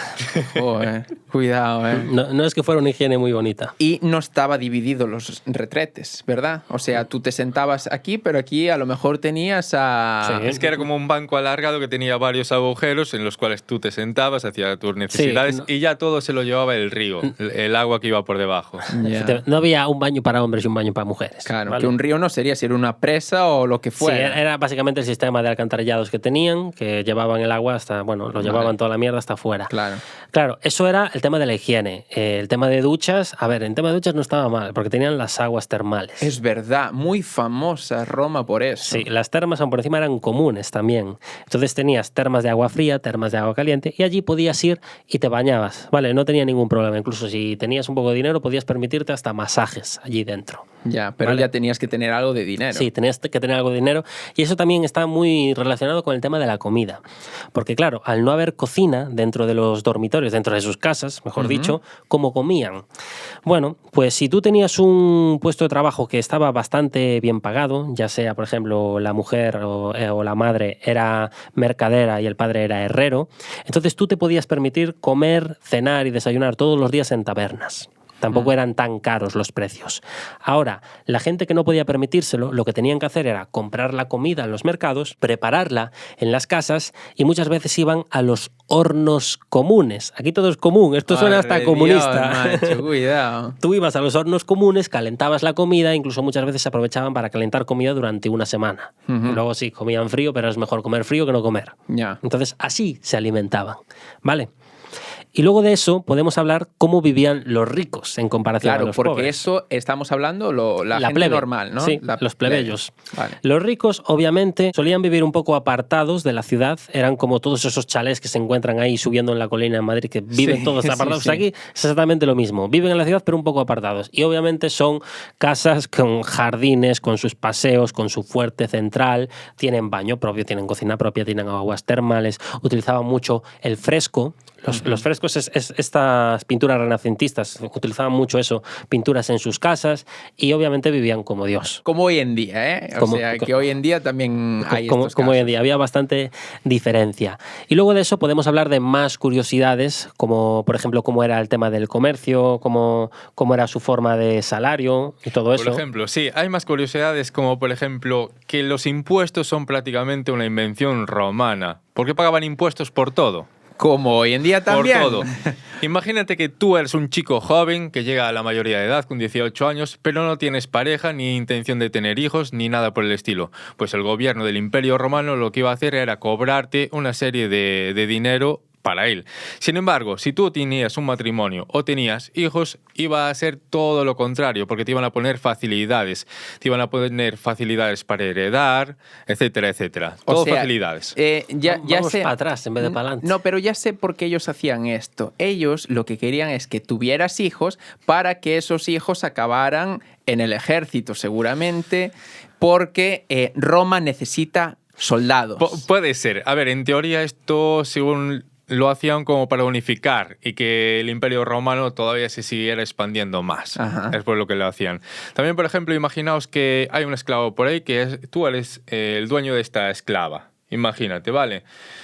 Pues tú podrías vendérsela a él si quisieras, pero había que firmar un documento legal, todo bien puesto, y iba a haber que pagarle impuestos al gobierno o por el valor de la transacción de ese esclavo. Es que estamos tan acostumbrados a eso mismo hoy en día que me parece igual que ahora. Tal Bueno, cual. lo de los esclavos Bueno. no. Lo del... No, ya. Pero se entiende, ¿no? Sí, sí. Y también, por ejemplo, había un impuesto como si fuera el de circulación, que es muy parecido, que era el impuesto a las calzadas romanas. Pero lo pagabas por andar también. También, por circular por esas carreteras, pero era como para facilitar que se crearan más nuevas carreteras. Ya. ¿Vale? Es por lo que se hacía. Sí. No te Después- extrañes que es como hoy, ¿eh? No, También no. lo pagamos, ¿eh? En otras cosas, pero lo Los pagamos. Pero mira, también inventaron seguramente la jubilación. Porque ellos tenían muy buena jubilación los que tenían un muy buen puesto, como por ejemplo trabajaban para el ejército o mismamente eran funcionarios. Es que estas personas recibían una casa, una vivienda, y hay ciudades incluso españolas como Mérida, en Extremadura, que prácticamente es una ciudad completa que fue hecha para que estas personas se jubilaran y vivieran aquí perfectamente. Claro. Una residencia gigante. Pero es lo que dice, ¿no? Personas de alto nivel, Sí. no plebe. El resto no te regalan estas Claro, historias. es curioso cómo eso traspasó miles de años hasta llegar hoy en día. Sí, también los ricos, por ejemplo, recibían un salario fijo, muy buen salario, y además todos los meses se les entregaba una bolsa. Una bolsa de sal que era para curar heridas, para conservar mejor los alimentos, verdad. pero es que además tiene el nombre de salarium, que nosotros Curiosidad. hoy en día recibimos como salario. Buena curiosidad esa, sí, Sí, sí, señor, sí, sí. la verdad. Sí, y bueno, ya que hablamos del Imperio Romano, muchos estaréis preguntando, ¿era tan fuerte su ejército? ¿Podía entrar cualquier persona ahí? Y realmente, bueno, yo os voy a adelantar que antes de entrar dentro de todo el ejército romano, os voy a decir que sus entrenamientos eran calificados como inhumanos. Eran súper fuertes. Además, eran como batallas pero sin derramamiento de sangre. Sin derramamiento de sangre. Exacto. Y os estaréis preguntando, entonces, ¿por qué alguien querría entrar ahí, en ese ejército, si era tan complicado estar ahí? Por esto, puede ser por el money. Una sería por el dinero, otra porque te iban a proporcionar una casa fija y no ibas a tener problemas. Por otro lado, tú si saqueabas alguna nueva ciudad, se te iba a entregar parte de lo saqueado y después ibas a tener una herencia, una jubilación, una jubilación que iba a servir para tal. Pero todo el mundo podría pertenecer a este ejército romano. Pues No, todo el mundo no. no, Hombre, porque había... supongo que, hombre, si no das la talla, imagino que te mandan para afuera. Tú puedes intentarlo, pero si no cumples, hombre, no sé. No, aparte, yo tengo entendido, que ahora lo dirás, que tienes que ser romano. Sí, a ver, hay como una corte por ahí que ya va a sacar a la mayoría de personas de que puedan hacerlo. Una es que tienes que tener entre 17 a 23 años de edad. Por otro lado, tienes que ser romano, que es súper básico eso, y tienes que medir al menos 1,70 m de altura, que para la época es bastante fastidiado. Después, con los tiempos, cuando fueron pasando los tiempos, sí que se fue reduciendo. O sea, eran bajitos de por sí. Sí, por la alimentación, porque su alimentación se basaba mucho en el pan, Sí, en vegetales grano y eso y todo. trigo, sí. Claro, pero sí que es cierto que los no romanos podían acceder al ejército, pero como auxiliares, ¿vale? No podían ser legionarios ni tal, pero sí auxiliares, ¿no? Y sí, y después, por ejemplo, tampoco podrías haber tenido ningún problema con la justicia. Si algo de esto se daba, tú ya no podías entrar en este ejército. Así que ahora os estaréis preguntando, entonces, ¿el resto pueden entrar? Sí, pero también hay alguna excepción, como por ejemplo, tú si eres un campesino, erais los preferidos, los favoritos del ejército del Imperio Romano, porque eran considerados como personas que tenían una genética superior por estar todo el día al sol, trabajando, sabían utilizar herramientas y por el otro lado, las personas de ciudad no sabían utilizar las herramientas, eran los menos favoritos. Así que ahora tenían dos pruebas. Por un lado estaban las pruebas médicas y por otro lado estaban las pruebas físicas. Vamos a ir con las pruebas médicas porque son así son las más relajadas para un inicio. Y es que ibas a presentarte delante de un médico que te iba a ver y iba a examinar completamente tu físico. Vale, tú tenías que tener una espalda ancha y una cintura estrecha para que pudieras soportar todo el armamento que ibas a tener que cargar encima. Por otro lado, también se te iba a examinar la vista, porque tenías que ver a lo lejos para prevenir de futuras emboscadas. ¿Y esto cómo se hacía? Pues básicamente tú te colocabas aquí, pasaban una serie de soldados por allí delante, bastantes metros, con un brazalete de algo y tú le dirías, estoy viendo el color rojo, por ejemplo. El siguiente nivel sería que tienes que tener una buena visión nocturna. Vale, ahora para esto era lo esencial era que no vieras borroso. Si no vieras borroso, ya está, ya lo pasabas. Y estaba también la prueba auditiva. También tienes que escuchar todo lo que decían. Un psicotécnico aquí. Es el de hoy, es lo mismo. Sí. Después están las pruebas físicas, que son catalogadas como ya fuera de lo normal. Para empezar, tú llegabas allí, te presentabas con las pruebas físicas, llegabas y te unías a una serie de soldados. Por lo normal, en un reclutamiento se pueden hacer varios al año y entraban sobre 7.500 personas, 10.000 al año. Es lo que deberían de entrar. Vale, bueno, llegamos allí, no tenemos nada de equipaje y básicamente al principio nos van a poner a hacer una marcha. Básicamente nos ponen en bloques de 80 a 100 personas, como formando cuadrados, y vamos a tener que aprender a andar hacia adelante. Pero claro, todos coordinados. Todo el tiempo coordinados, sin ninguno que quede atrás rezagado. Si te quedas rezagado, para afuera. Hala, fuera, para tu casa. Para tu casa, ya no servirías. Vale. Y una vez que consigáis hacer todo coordinado, de forma coordinada, lo que se te va a hacer es, te van a cargar de equipaje, pero vamos, equipaje a lo bruto. Tanto armadura, espadas, escudos, comida, estacas, palas, todo. Todo se te lo van a cargar encima, porque ahora vas a tener que hacer 30 kilómetros aproximadamente en 6 horas, con este equipaje encima. Vale, que están para hacer el Camino de Santiago. Vamos, que lo iban a tener fastidiado. Y después, cuando tú lograbas pasar esta fase, tantos kilómetros en tantos minutos, lo iban a complicar todavía un poquito más, porque claro, tú andas 30 kilómetros, pero llegas a un sitio en el que no hay probablemente nada. Entonces ahora ibas a tener que montar tu propio campamento, que se llama campamento de marcha. Y normalmente lo que hacían era buscar un sitio muy elevado, en donde pudieran ver toda la zona, subían ahí y desde ahí se ponían a mirar. Si por ejemplo había muchos árboles, había que talarlos todos alrededor, llevaban todas esas maderas hacia arriba e empezaban a construir como una especie de fuerte de madera. Por dentro colocaban una especie de agujero para que así, si llegaba alguna tropa enemiga, pues con los caballos por ahí no podría pasar entre los palos de madera y los agujeros. Y también aprovechaban muchísimo el tiempo ahí cuando estaban relajados para aprender formaciones. Porque había dos formaciones bastante famosas en el Imperio Romano. Una era la formación tortuga. Sí. Es verdad, todo el mundo la conocerá, pero bueno. Voy a explicar lo que es así por encima.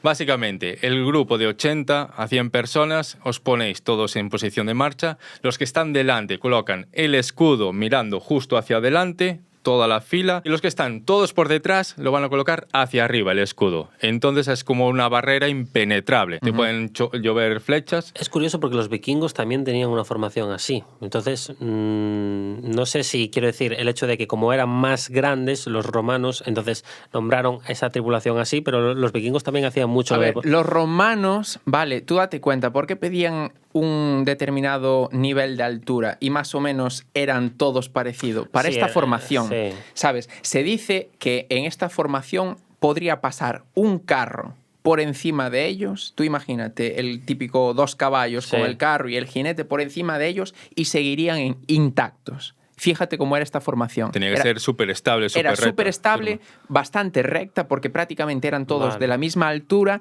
y aparte era tan buena que Vale. imagínate lo que aguantaban. Sí, además tenían como 2 a 3 horas solamente para hacer este campamento todo de marcha y aprovechaban para hacer toda la formación. Después también estaba la formación estilo flecha, que básicamente servía para romper líneas enemigas. Porque la tortuga, ya os digo, que es ir a piñón, todos juntos para adelante. Y es una como posición un muro. defensiva más que nada. Sí, pero también la utilizaban algunas veces para conquistar también. Y si no, uno en la formación flecha va una persona adelante, 2 detrás, 3, 4, 5, Sí. así progresivamente.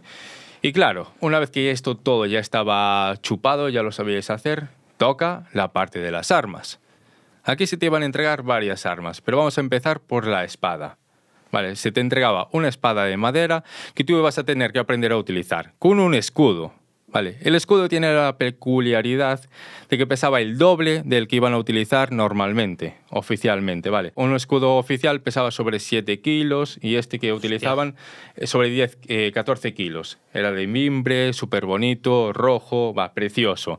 Así que ahora tú ibas a tener que acercarte a un palo que estaba colocado ahí, a una serie de metros, te acercabas, ibas a coger tu espada de madera y lo ibas a clavar como si fueras atacando a sus zonas vitales. Y esto era muy importante, nunca cortes, sino clavando una estocada final. Atravesar. Sí, porque se dice que si la clavas sobre 3 a 5 centímetros en una zona vital, prácticamente era la muerte del rival. Con el escudo, bueno, practicabas así. Por otro lado estaba el pilum, o jabalina, que era una de las armas más utilizadas, porque tú lo utilizabas, bueno, es como un palo alargado de 2 metros que tiene como una púa delante, que lo lanzas a muchísima distancia y tiene la peculiaridad de que una vez que es lanzada y choca, pues la punta se acaba rompiendo, ¿vale? Porque si no, la podrían recoger y la podrían mandar de vuelta. Y después también está una de mis favoritas, que es la honda. Vale. La honda, que es como una cuerda que le meten un trocito de cuero, le meten una piedra ahí, empiezan a girar y con un golpe de muñeca y de brazo lo lanzan súper lejos. Y esto mola porque realmente son como piedras que tú nunca ves hasta que te llegan encima. Hasta que las ves. Claro. Hasta que las ves. No ver nada y de repente te lluevan piedras, ¿vale? Es como un ejército... Vale. No sabes Ya la me hago- típica ya me hago la roca idea, que, sí. que haces así, la Sí. lanzas y va a una velocidad increíble. sí. Vale, pues Sí. eso. Después de esto todo, se te entregaban las Gladys, que ya eran las espadas buenas oficiales como tal. Normalmente ahora lo que se hacía era practicar entre nosotros, practicaríamos, entrenaríamos, pero nos metían como una especie de cuero en la espada, ¿vale? Pero yo os digo que esto, no, según algunos dirigentes de la época, decían como que estos entrenamientos eran tan feroces como si fuera una batalla real. Lo que pasa es que no se acababan de matar. Una vez que pasabas esto todo, lo que se hacía era se te iba a formalizar toda la formación y iban a coger una piedra caliente que hervía y te iban a hacer una marca en la piel. Entonces esto significa que tú ya eras apto para poder conquistar. Pero claro, todavía no serías un legionario. No, ya. Vale, un legionario significa que tú ya has hecho como un ataque, vale, ya has conquistado una zona. Una vez que lo hacías, pues ya serías un legionario con todo el arte de la ley. Y algo muy importante es que estos legionarios tenían que servir 25 años. Y es una vez completado este tiempo cuando le daban pues lo que hablamos antes, ¿no? Le daban una pensión, le daban tierras y eso todo. Y otra cosa que nos faltó decir es que durante todo este tiempo que ellos convivían ahí, como dijimos, con otros legionarios, no se les permitía entrar a las novias o a alguno que tenía esposa, no se les permitía entrar adentro. Pero es cierto que los comandantes o muchos de ellos hacían la vista gorda para que pudieran entrar y pudieran verla igualmente. Y hablando de novias, ¿cómo pensáis que estaba vista la homosexualidad en la antigua Roma? Hombre, son famosos por el tema de la homosexualidad también. O sea, que había mucho, ¿no? Sí, porque o ahora sea, no acabamos de había- mencionar novias, pero... Sí. Sí. Bueno, primero vamos a pensar cómo era la vida de un niño en la antigua Roma. Porque, por ejemplo, cuando iban a nacer, su padre era el que decidía todo. Básicamente, si tiene alguna malformación, cicatriz o nacía con un aspecto algo raro, él podría negarse a quererlo y este niño se convertiría en un esclavo. Hostia. Dando igual que fuera chico o chica. Daba absolutamente igual. O sea que automáticamente, claro, daba igual el nivel de vida que tuviera, ¿no? Daba igual. Si el padre decidía que no quería tener a ese hijo, se lo sacaban y se lo llevaban para ser un esclavo durante toda su vida. Tía, ¿y no era mejor matarlo?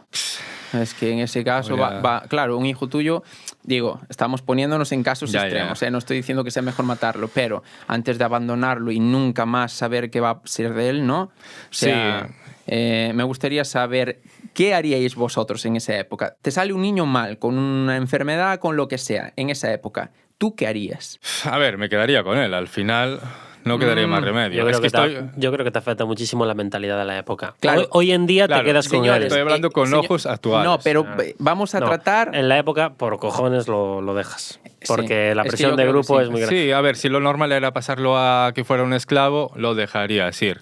Y aparte, no sé yo hasta qué punto el tema de tu salario, que tengas que invertirlo en él, igual tienes que dejar un montón de dinero en temas de medicinas, en tema de médicos y Claro, todo eso. ese es el problema. O sea, en casa que se pongan en esta mentalidad, no, porque ahora es impensable, pero vamos a ponerlos en la época, que hay gente que seguramente no tendría nada de dinero. Claro. Entonces, te sale pues un niño con una malformación o cualquier cosa, porque será por enfermedades, ¿sabes? ¿Qué hace realmente? Es que yo creo, y creo Sí, que estoy de acuerdo con Raúl, que en la época lo hubiéramos dado o Sí. tirado al río o cualquier cosa. Suena duro, ¿eh? Tirado al río como el otro. Suena duro, pero Sí, a ver, hay una doble vara, porque por un lado están los que nacen con malformaciones y otros que tienen hijos que quizás no querían tener, pero los han tenido y están bien Ya. físicamente. claro, eso es Es distinto. un poco ahí Claro. complicado. ¿Y qué ocurre entonces? Y bueno, lo pasaban a esclavos y ya está. Por Ajá. otro lado, las mujeres, por ejemplo, las niñas que nacían siendo niñas,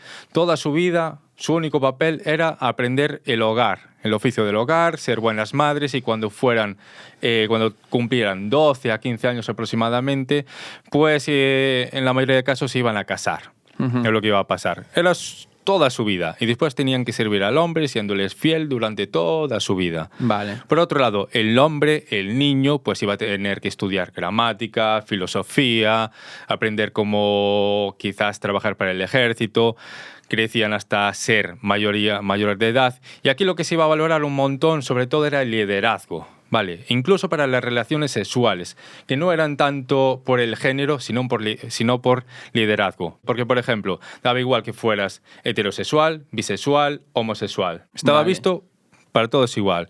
Pero, por ejemplo, si eras homosexual, aquí pasaba que tenías que ser activo. ¿Qué quiere decir eso exactamente? Sí. Explícate por qué. Activo quiere decir que seas tú el que da. Nunca recibes. Pero digo yo, si eres siempre va a haber homosexual, uno u otro. alguien tiene Vale, claro. Sí que tiene que haber. Entonces, por lo normal, no había relaciones homosexuales de la alta clase, sino que se daban una relación sexual de un chico de la alta clase con uno de baja clase o esclavos. Porque así como Ah. que no importaba eso. eso no importa. Tú si eres un esclavo no importa. Daba absolutamente igual, claro, ya estabas en la mierda, hablando claro, pues daba igual que fueras el que recibe y todo eso. También hay que destacar que en este punto, pues, daba igual que tuvieras 2 años, que 5, que 10, daba absolutamente igual. No había una ley para eso, no estaban protegidos. Hostia, no estaban me protegidos. parece raro, ¿eh? Tanto los romanos con tanta ley y tanto tal. En cambio, si tú no eras un esclavo, pues sí que importaba, no podrías tener relaciones sexuales con ese niño. Pero vamos, que los esclavos vivían mal en ese aspecto. Pero, por ejemplo, si eras alguien de la alta clase, tú dices que no podías recibir, pero si eras homosexual y querías, ¿qué? A ver, socialmente está mal visto que recibas, porque no tenías ningún liderazgo ahí, serías como el sumiso. Ah, Aquí lo que vale. valoraban era el liderazgo. Aquí querían machos, querían... Claro, Vale. siempre activo. Pero después lo que hicieron en sus casas ya... Claro, no se sabe, perfecto. Vale, sí, vale. esto sería así lo más importante. Después estaría que muchas veces había como una especie de mentor, una especie de... Bueno, el esclavo que sí, que el esclavo le hacía algunos servicios, le ayudaba, y el mentor en teoría como que le ayudaba como protegiéndolo, que no le hiciera mal el resto de personas, pero sí que algunas veces como que le pedían regalos, favores sexuales. Vale. Aquí cuando hablas de regalos Y- siempre es lo mismo. Sí, me tío. llama la atención porque, por ejemplo, en la antigua Grecia, no sé si recordáis cómo era. Sí. Sí, bueno, voy a explicarlo así Sí. rápidamente para quien no lo recuerde, porque era mucho más abusivo. Porque todas las personas que eran menores de edad tenían que pasar como un servicio militar, que era de los 16 a los 18 años, que le hacía un mentor y todos ahí van a aprender el servicio militar y también cómo mantener relaciones sexuales Sí. con este mentor. Pero vamos, que veo un cambio bastante notable dentro de Sí. lo que cabe. Y ahora os quiero hacer una pregunta y quiero que la respuesta sea rápida Bueno, antes de continuar. es que Y en casa también. No os voy a no van por ahí los tiros. Vale, vale. Es una pregunta light, ¿vale? Vosotros sabéis que aquí siempre estudiamos todo esto que pasa en la antigüedad. Pero si pudierais ir al pasado o al futuro, ¿qué escogeríais y por qué? Pero rápido. Empezamos por ti. Futuro sin ninguna duda. ¿Por qué? Era todo como... Me imagino todo el mundo mucho más seguro. Sí, mucho más controlado, pero seguro. Y yo quiero vivir en una época tranquila, que no importen tanto las clases. Vale. ¿Y tú? Futuro también. Ya para empezar, porque es que hay un montón de cosas del Imperio Romano que no se dicen, como el tema de que utilizan la orina muchas veces para enjuagarse la boca, por ejemplo. Ya. Es una higiene que para aquel momento pensaba que estaba bien vista, pero hoy en día lo ves con esos ojos y dices, yo no quiero pisar eso. A ver, pero escuchadme, que vosotros vayáis al pasado no significa que tengáis que hacer eso, ¿eh? Vale, o sea... Ya, pero es que por encima prefiero Pues que mira, haya medicinas, prefiero que la ciencia haya evolucionado. pues yo igual soy algo diferente. Estoy hablando de ir de visita, ¿eh? No... Ah, de visita. Claro. Ah, vale, de visita. Para. Porque a mí el Japón feudal me gusta mucho. Claro, pero es visita, pero imagínate, un mes. Pero claro, en un mes te pueden hacer muchas cosas. Yo ya te digo, prefiero ir hacia el futuro. Tú al futuro, tú te mantienes. Ahora no lo sé. No, pasado, me la juego. Yo, ¿sabéis por qué voy al pasado? Porque el pasado más o menos sé cómo es, pero el futuro no tengo ni absolutamente idea. Sí, sabes las cartas. Sabes... Claro, sé más o menos las cartas. En el futuro no sé lo que me voy a encontrar. Y a veces pensando en cómo va a ser el futuro, tengo miedo, ¿sabes, rollo? Igual llego allí y es una odisea. Entonces, mira, yo no me la juego. Voy al Malo pasado. conocido que bueno por conocer. Exacto, que a lo mejor el futuro es increíble, pero mira, yo voy al pasado, ya sé cómo va, a lo mejor me hago descubridor de un país por ahí que nadie sabe y listo. Y no estoy hablando de América, ¿eh? Aviso. Entonces, no. Entonces, dicho esto, y ahora que estamos con estas curiosidades y todo, ¿cómo prosigue la historia? Pues vamos a hablar de los juegos. El ocio, lo que más caracteriza al Imperio Romano, ¿vale? Son esas estructuras que están dedicadas para entretener.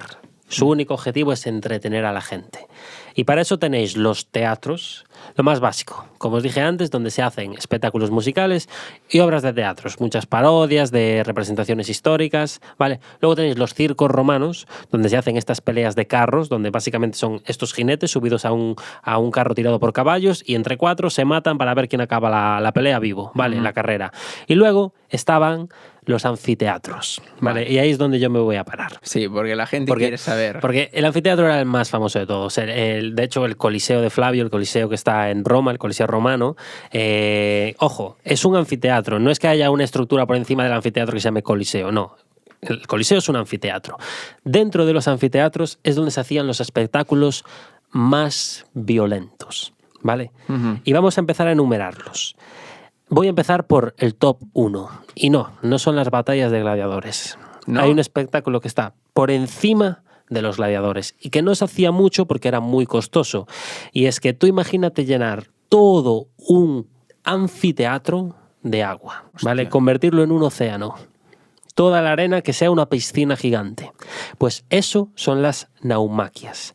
Y eran básicamente representaciones navales de victorias romanas en océanos, ¿vale? Ellos buscaban de alguna forma, que aún no entiendo cómo, de hecho muchos historiadores todavía no saben cómo se llenaban las arenas con todo ese agua, no sé si es que tenían acueductos internos que comunicaban y vaciaban cuando querían, no se sabe, pero llenaban todo el estadio de agua, ¿vale? Y allí se elegían a 1.000, 2.000 esclavos, 2.000 prisioneros que iban a ir vestidos tal cual como fue en realidad esa representación. Si estamos peleando contra los galos por ejemplo, contra los cartagineses en el mar, vosotros vais a ir vestidos como los cartagineses y vosotros vais a ir vestidos como los romanos. Si uno de los barcos recibe un flechazo con una flecha ardiendo que lo quema, va a pasar tal cual. Vosotros vais a llevar arcos con flechas de fuego, vais a disparar a este barco de aquí y tenéis que quemarlo. Y todo tal cual. Si la gente palmaba, ¿vale?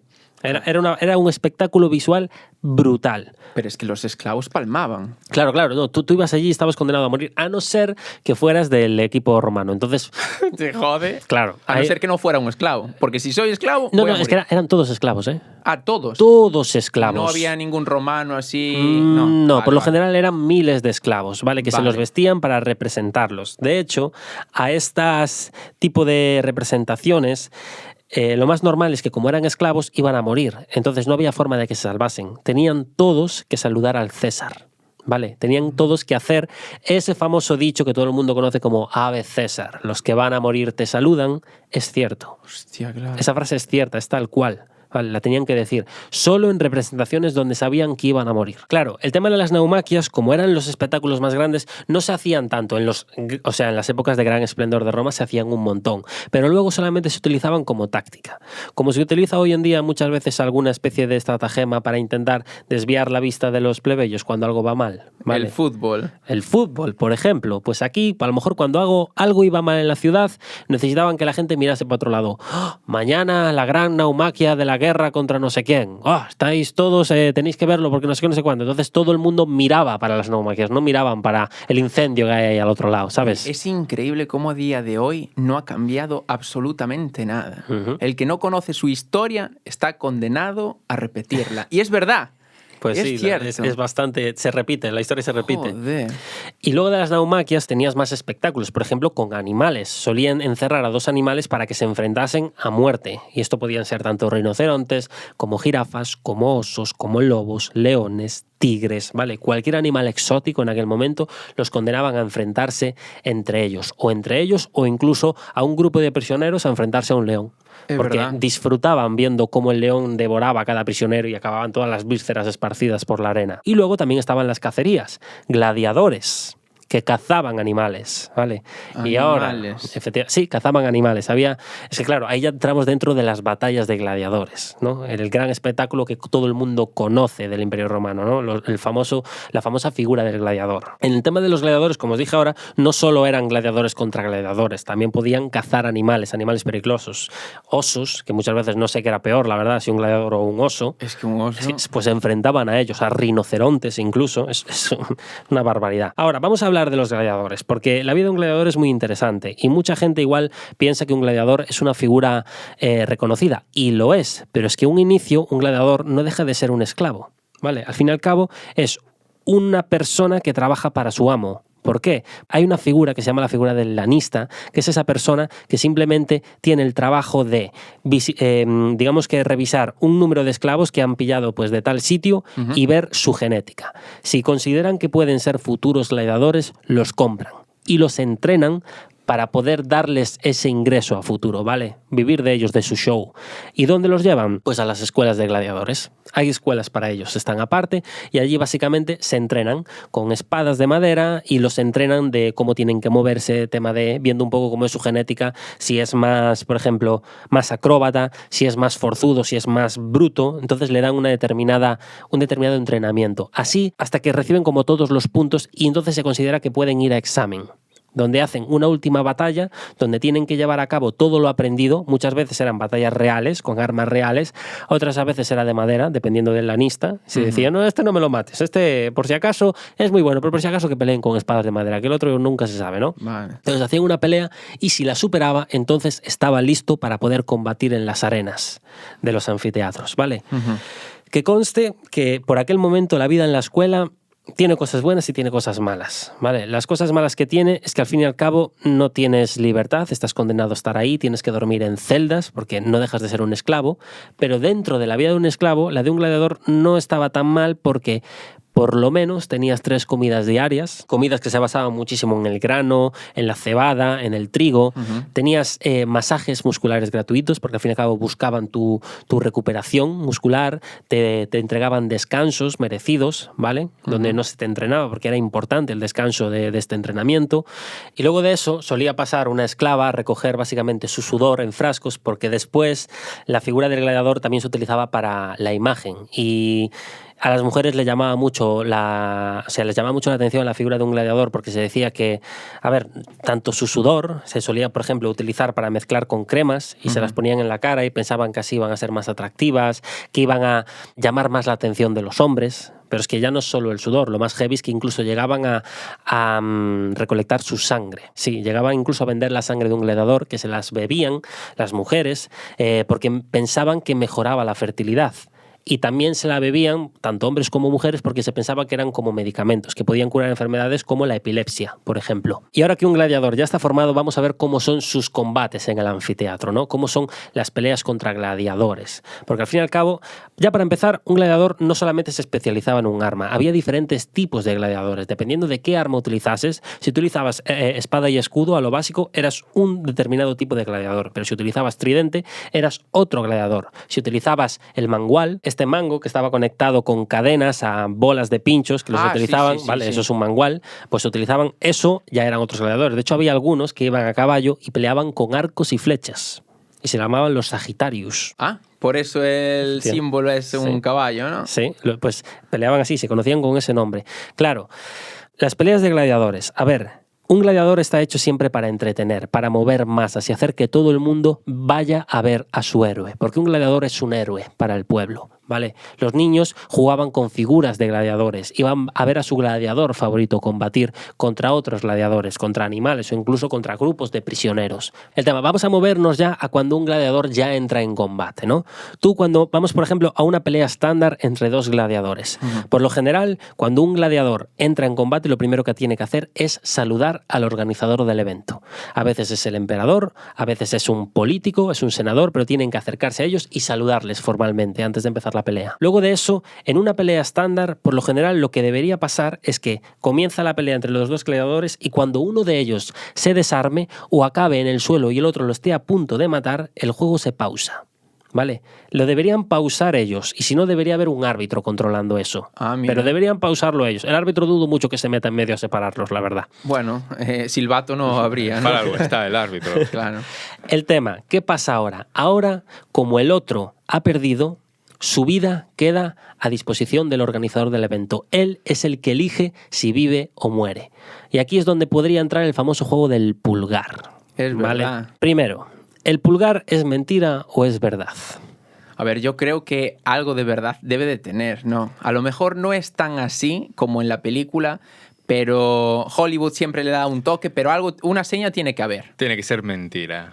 Es que no pueden ir ni para un lado ni para otro, porque no se sabe realmente si es mentira o es verdad. Sí que es verdad que en los registros se tiene visto que el organizador hacía gestos, pero no se sabe si eran gestos con el dedo o no. En caso de que fuera verdad, Hollywood lo representó mal.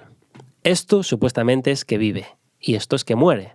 En Hollywood. En Hollywood. En la vida en la vida romana, ¿vale? En la vida real no debería ser así. En la vida real, si el pulgar fuese cierto, esto es que muere y esto es que vive. Ah, no hay pulgar. No hay pulgar hacia abajo. ¿Por qué? Porque el pulgar representa el arma, representa la espada.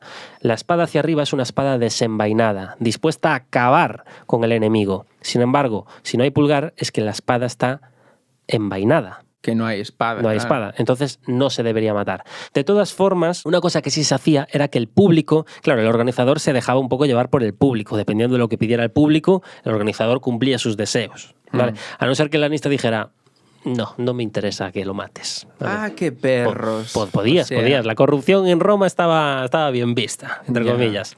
Ahora, otra cosa que sí se solía hacer mucho era, había dos palabras que dictaban la vida o la muerte, ¿vale? Y esa era la que gritaba el público. Si todo el público se ponía de acuerdo en gritar la palabra mite, significa que tenías que darle el perdón al gladiador. Por tanto, le salvabas. Sin embargo, si decían yúgula, era que lo matases. Hostia. Entonces, dependiendo de lo que gritase el pueblo, le podías salvar o lo podías matar, ¿vale? Era el pueblo el que elegía en realidad. Pero antes dijiste algo que yo quiero profundizar un pelín más. Es que tú dijiste que los gladiadores eran vistos como héroes por el pueblo. Pero sin embargo, no dejan de ser esclavos. Es curioso eso. Y eso me surge una duda que seguramente comentarás ahora. Y es, esta gente, estos héroes para el pueblo y esclavos en verdad, podían llegar a ser personas importantes. Podían llegar a salir de ahí. A ver, sí, podían Sí. llegar a comprar su libertad. Ahí están las victorias. Tú cuando un gladiador ganaba un combate, claro, dependiendo del emperador que estuviera a cargo, se le daban unas recompensas u otras. Por lo general se le daba un pago. Por ejemplo, en época de Marco Aurelio se le daba el 25% de lo que se ganase en ese anfiteatro. De lo que ganase Lanista por su gladiador, él recibía un 25%. De todas formas, también se le recompensaba con mujeres, ¿vale? Ajá. Que en este caso eran prostitutas. Bueno, ¿vale? evidentemente. Para que se entretuviera, ¿vale? Y también había un detalle muy interesante, y es que antes de cada pelea se solía hacer un gran banquete, donde el gladiador comía todo lo que quisiese, porque al fin y al cabo esa podía ser su última comida. Vale. Entonces lo que se hacía era una comida con un banquete público donde todo el pueblo comía junto a su héroe favorito, el gladiador favorito, ¿vale? Y comían junto a él, y él podía comer todo lo que quisiese, ¿vale? Pero esto antes de cada batalla, ¿vale? Ya. Solamente el día antes. Sí. Luego de eso, también se le daba recompensas como, por ejemplo, la palma de la victoria, que era una hoja de palma, ¿vale? Que se le entregaba y él como que la iba exhibiendo por toda la Ondeando. arena. Sí, le iba ondeando por toda la arena, así hasta que, bueno, se le diese su próximo rival, ¿vale? Vale. Ahora, el tema es que el dinero que ellos tenían, por lo general, se solía usar para comprar su libertad. Darte un número de cuánto podían ganar es complicado. Yo encontré que, por lo general, un gladiador novatillo, ¿vale?, que está empezando, solía ganar 500 sestercios. ¿Era mucho? ¿Era poco? Bueno, yo te diré que, por lo general, comprar tu libertad costaba 12.000. Madre mía. 12.000. A veces, es que claro, hay un rango muy grande. Podría ir de entre 3.000 hasta 12.000. Entonces, depende. Si son a lo mejor gladiadores muy novatos, pues a lo mejor con 3.000 les bastaba para comprar su libertad. Pero por lo general, si eras un gladiador muy famoso, se te iba subiendo el precio Claro. de tu libertad. Pero aún así, ponle que son 3.000. Vamos a redondear a 5.000, venga, para Vale. no tal. Si ganas 500. 500, tienes que pelear 10 veces, por lo menos, para conseguir ese dinero. Pero ojo, que seguramente algo del dinero gastes, ¿no? Que yo sepa, se les entrega todo. No, a ellos se les entrega todo, pero ellos a lo mejor quieren comprar algo. O a lo bueno, mejor... sí, es su dinero. Es Claro. su dinero. Aunque que conste que cuando un gladiador que gane 10 victorias es una barbaridad, ¿vale? Pues por eso. Lo subo, pero por lo general, cuantas más victorias haces, más te sube el sueldo. Es que esto es un poco el limbo, porque los mejores gladiadores llegaron a ganar 12.000 sestercios. O sea, con una sola pelea, cuando es famoso, ya te basta para comprar tu libertad. Claro, pero tienes que llegar a ser Tienes famoso. que llegar a ser Y famoso. para eso hay muchas peleas que Sí, hay que... sí, eso sí que es verdad. Y seguramente en alguna de esas pierdas la vida o algún pedazo de Sí, tu cuerpo. es que muchas veces, incluso aunque ganases, por ejemplo, incluso aunque le dieran el perdón, imagínate que tú combates y pierdes, ¿no? Ujú, sí. Que te salven muchas veces da igual, porque acabas muriendo a los días, porque las enfermedades se te infectan y Claro. todo eso. Entonces, es un poco el riesgo que jugabas también en ese papel. Por ¿vale? eso me gustaría eso, saberlo, porque claro, dices 10 peleas, es que es una burrada 10 peleas. Sobrevivir a 10 peleas, ¿sabes? Y no solo porque te maten, sino cortes y todo eso que Sí, estamos diciendo. Y luego hay un par de datos curiosos que son muy interesantes, y es que primero había gladiadoras. ¿Sí? Sí, hubo gladiadoras. Hubo mujeres que participaron en los juegos de gladiadores. Ostras. Sí, los hubo. Durante una época, las mujeres, las esclavas, también participaban, se enfrentaban entre ellas mismas, entre un grupo de prisioneras o prisioneros e incluso contra gladiadores. Hostia. Sí, Lo estabas diciendo y yo asumiendo que era siempre contra mujeres. pues no. A veces se enfrentaban contra gladiadores. Qué barbaridad. Mujer contra hombre, sí. Después se acabó cancelando, no sé muy bien los motivos de... Porque es que Ya puede te lo haber digo yo. tantos... A ver, Ganaría siempre el escucha, hombre. ya te lo digo yo. En la época, no es por ser tal, pero, hombre, enfrentarse una esclava con un esclavo, el hombre físicamente es superior. Ya. Es así.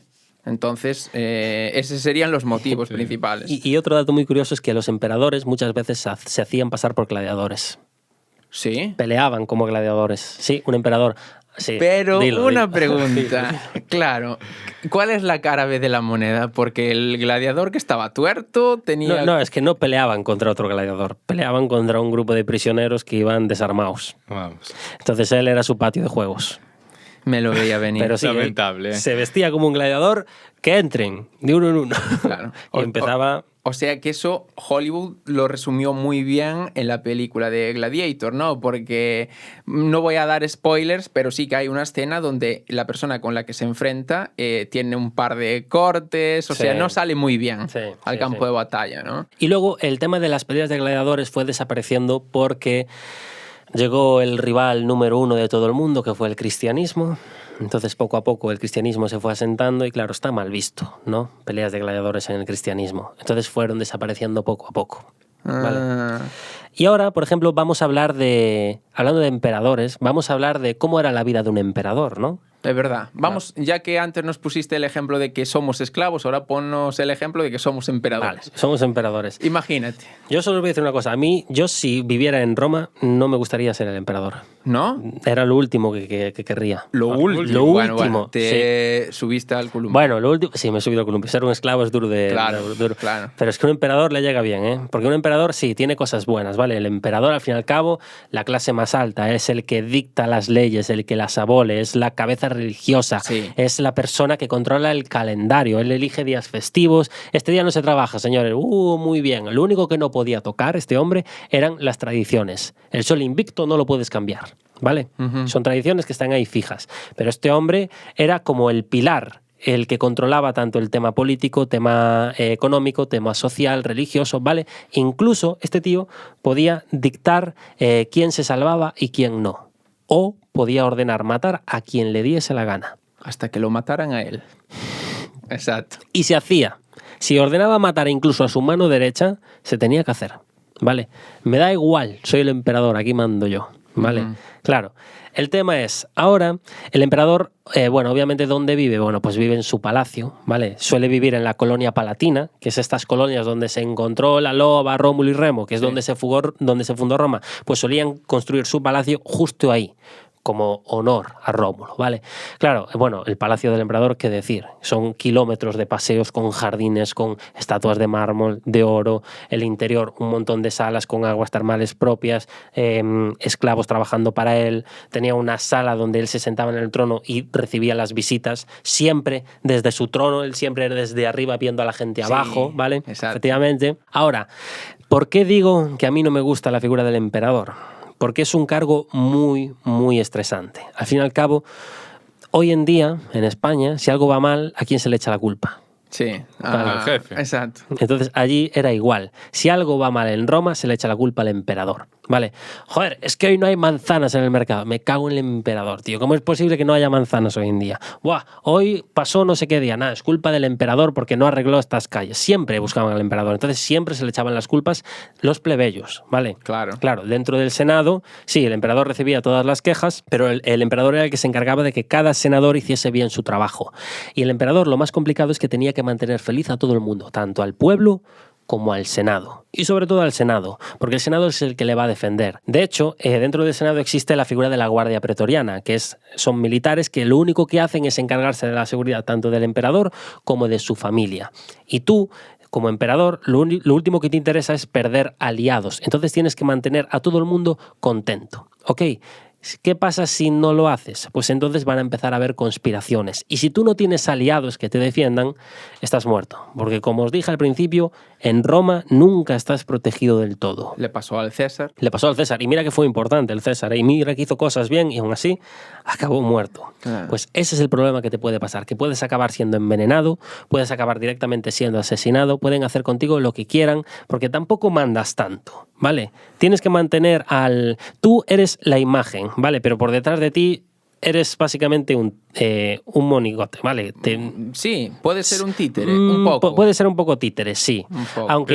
Pero, ¿quién estaba por encima del emperador? A ver, oficialmente no había nadie No, por encima nadie. del emperador, pero al fin y al cabo el Senado tiene bastante poder. Claro, lo que se refiere cuando dice un títere es que son tantas personas metidas en el Senado que como haya una conspiración, Claro. eres una persona. Sí, podrás tener a tu guardia y todo, pero ¿cuánto tiempo puedes pasar hasta que uno de estos te mate?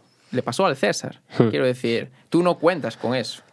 Aunque hubo algunos emperadores romanos que sí que se merecían ser asesinados, como fue, por ejemplo, el emperador Calígula, Este se conoce como uno de los más tiranos que tuvo la historia de Roma. No el mayor, luego hablaré del número 1. Sí, ¿vale? este nos lo pidieron muchísimo Sí. en Instagram. Calígula, a ver, la historia de Calígula es relativamente graciosa y bastante tétrica, porque este tío, a ver, en principio ese era su mote, ¿vale? Calígula. ¿Por qué? Porque cuando era pequeñito paseaba mucho por los campamentos militares vestido como un mini soldado, con su mini trajecito, con sus caligas, que son las sandalias que llevaban los soldados romanos. Entonces los soldados le llamaban Calígula, como un diminutivo, como si fuera Sandalín. Tiernecito, así. Sí, ahí va Sandalín. Ahí vale. Y ese mote le quedó. Obviamente no le gustaba nada. El tema es que cuando llegó a entrar como emperador, joder, pues al principio no lo hizo mal. Lo hizo relativamente bastante bien. Digamos que mejoró carreteras, mejoró viviendas. El problema está en cuando cayó enfermo.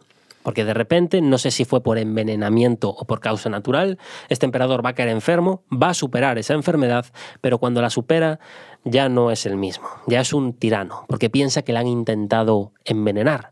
Entonces empieza a ordenar a matar a todos los sospechosos que él vea. ¿Vale? Se cargó para empezar al sucesor, que era Tiberio Gemelo, porque en principio cuando Calígula entró al poder no debería haber entrado él solo, debería haber entrado con Tiberio Gemelo. ¿Vale? ¿Qué pasa? Que este era muy pequeñito, entonces Calígula se las apañó para borrar su nombre y que solo entrase él.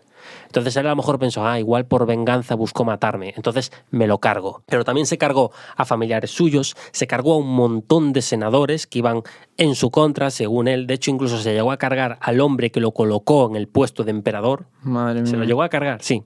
Vale.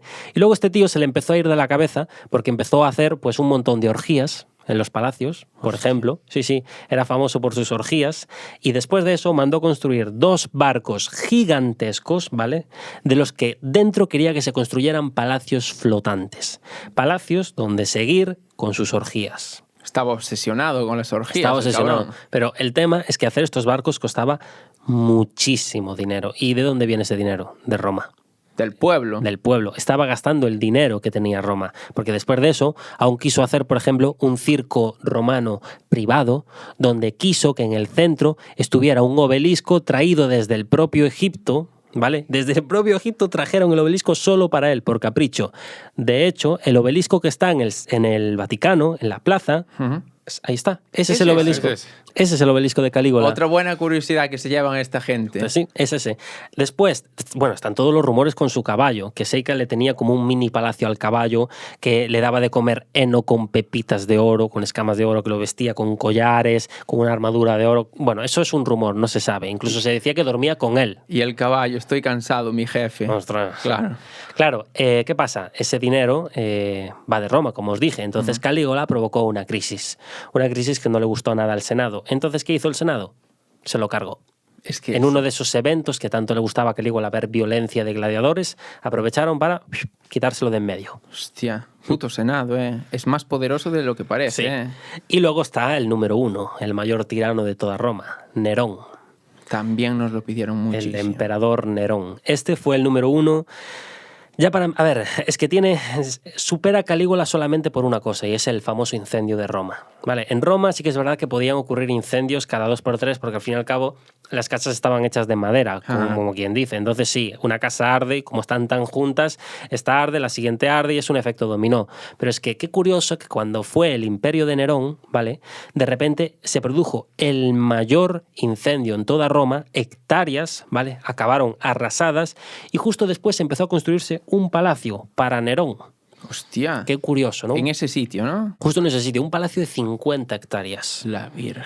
Enorme, ¿vale? Con su lago artificial en el centro, con la estatua de Nerón, con un montón de figuritas, con un montón de oro. O sea, obviamente, ¿de dónde iba ese dinero? De nuevo, de Roma. Del pueblo. Pero es que aún por encima, este tío hizo un montón de cosas parecidas a las de Calígula, porque también empezó a cargarse a un montón de personas que conspiraban contra él, o que él creía que conspiraban. Claro. Como su madre, por ejemplo. ¿En serio? Se cargó a su madre, se cargó a su hermanastro, se llevó la vida de un montón de senadores. Y un dato curioso sobre el incendio, ¿sabéis a quién le echó la culpa, Nerón? A los cristianos. Hostia. Seguro que fueron los cristianos. A partir de ahora los vais a perseguir a todos y los vais a quemar vivos. La madre que lo parió. Pues sí. Y al final este tío, ¿qué pasó? Pues digamos que no lo intentaron asesinar, sino que se provocó un golpe de estado donde todo el Senado lo tachó como número 1, como enemigo público número 1 del pueblo, ¿vale? De la ciudad de Roma, y él se enteró a tiempo y consiguió escapar.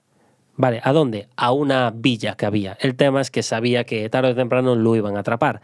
Así que lo que hizo allí fue quitarse la vida. Él mismo se mató. Sí, se mató él mismo, porque sabía que como los romanos lo pillasen, no lo iban a matar, lo iban a atrapar y lo iban a torturar disfrutando como el cabrón disfrutó con ellos, ¿vale? Qué perro.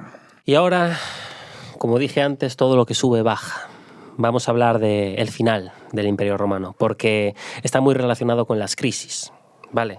Y antes de nada, quiero llegar a un punto, porque no sé si sabéis que Roma se dividió en dos. Sí. Estaba la Roma de Occidente y la Roma de Oriente. Sí. Vale, vamos a explicar qué pasó ahí. De nuevo, muy rápido, ¿vale? Volvemos a la clase de historia, pero esta vez es muy ligera. Rapidito, light. Vale. Y de nuevo, ¿por qué se dividió? Por las crisis. Porque una crisis empezó a asolar tanto a Roma que, claro, Roma llegó un momento en el que ya no se pudo expandir más. Entonces se limitó y lo único que hacía era proteger el terreno que ya tenía.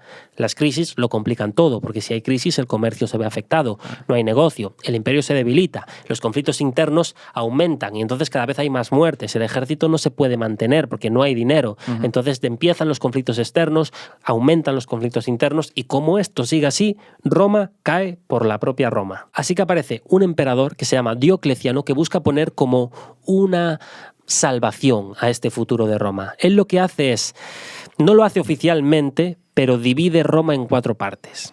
En el mapa no está dividida, ¿vale? Sigue siendo todo un imperio junto, una única pieza del puzzle, pero dentro está separado. ¿Por qué? Porque este tío llevó a cabo una tetrarquía. Lo que hizo fue eso, dividir Roma en 4 partes y a cada parte iba a colocar a un emperador para que cada uno controlase sus problemas, ¿vale? De tal forma no va a haber solo una persona controlando todos los problemas de toda Roma.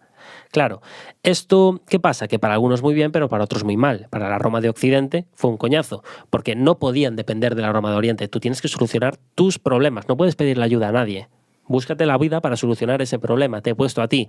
Entonces, la Roma de Occidente tuvo bastantes conflictos, porque claro, las guerras se le iban cada vez a más, los conflictos externos cada vez empeoraban y tenían peor comercio. Sin embargo, los que tenían mejor comercio eran los de Oriente. A los de Oriente les vino muy bien, porque así ya no tenían que andar a preocuparse por mandar dinero, por mandar tropas a los de Occidente. Ahora están separados, ellos solucionan sus problemas, nosotros utilizamos el dinero que tenemos para recuperarnos. Y lo consiguieron, se recuperaron. ¿Qué pasa? Que cuando acabó Diocleciano, su puesto, llegó el emperador Constantino. Hostia, ¿vale? Y este emperador es famoso por ser el primer emperador cristiano. Durante su reinado se hizo al cristianismo. Claro, como es cristiano, le dio pena a Occidente. Ahora Roma otra vez unida. De nuevo, otra vez, las crisis. Claro, todo el dinero que recuperó Oriente a gastarlo en Occidente para que se recupere. Claro, mientras Constantino esté en el poder, Roma no se separa. Ahora, en el momento en el que falte Constantino, Roma se vuelve a separar. Y eso fue lo que pasó. Constantino terminó la etapa de Constantino y de nuevo Roma se separó. Pero no en 4, ahora en 2. Roma de Occidente y Roma de Oriente. ¿Vale? Ahí está, a donde yo os dije que quería llegar al principio. Vale. Y ahora vamos a hablar del final de cada una de las 2 Romas, porque son 2 mundos totalmente diferentes, ¿vale? La Roma de Occidente cayó por culpa de los bárbaros, de las tribus bárbaras, los visigodos, los sajones, los vándalos, que claro, como de nuevo Occidente está sola, de nuevo vuelve a tener esa crisis, ya no tiene el dinero de Oriente, entonces no puede aguantar a los bárbaros, porque como encima tienen ese nombre por algo. Entonces los bárbaros acabaron comiéndose toda Roma de Occidente. ¿Qué pasó con la Roma de Oriente? Pues que consiguió sobrevivir 1000 años más. Qué barbaridad, qué diferencia, ¿eh? Ahora, hay letra pequeña. A ver, cuéntame Siempre hay esa letra pequeña. Aunque sobreviviera 1000 años más, eso ya no era Roma. No. ¿Vale? Ya no era Roma. Roma pasó de llamarse la Roma de Oriente al Imperio Bizantino. ¿Por qué? Porque esa Roma se helenizó. Una de las cosas que hizo Constantino fue crear una capital en la parte oriente de Roma. Creó Constantinopla, que iba a ser la segunda capital de Roma. Qué curioso, que está en Oriente y Roma está en Occidente. Por tanto, cuando se volvieron a separar, Oriente ya tenía su capital. Entonces, cuando llegó el tiempo de la Roma de Oriente, empezó a entrar el cristianismo. Como Constantino era cristiano, ya empezó a helenizar la Roma de Oriente. Y poco a poco Roma fue desapareciendo porque las costumbres cristianas empezaron a superar a las romanas hasta que llegó un momento en el que Roma se conocía como el Imperio Bizantino. Había romanos, pero ya no es la Roma que hemos estado hablando hoy en día, ¿vale? Los cristianos conquistaron el mundo, ¿eh? Pues sí.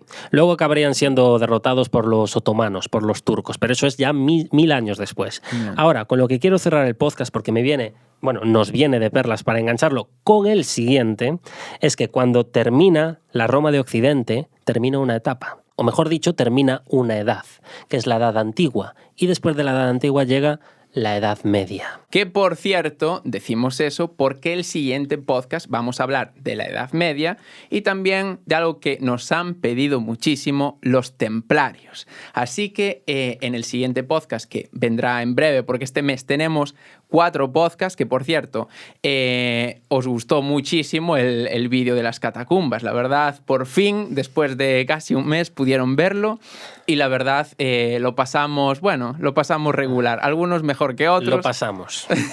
Lo pasamos, que es lo importante. Y imaginaros lo que podemos hacer para los 300.000, ¿eh? No, dijimos que no va a ser nada peor, o sí, a lo mejor, pues acabamos en un volcán. Se nos complica a lo mejor. Exacto, depende de qué tanto le guste ese vídeo, ¿no? No sé si os quedó algo pendiente de este podcast, ya hemos dicho el siguiente y luego pues vendrá el de Halloween, que estaremos aquí, como dijimos, disfrazados, hablando de temas de Halloween. Si no quedó nada pendiente, nos despedimos y nos vemos en breve. Así que, señores, un aplauso.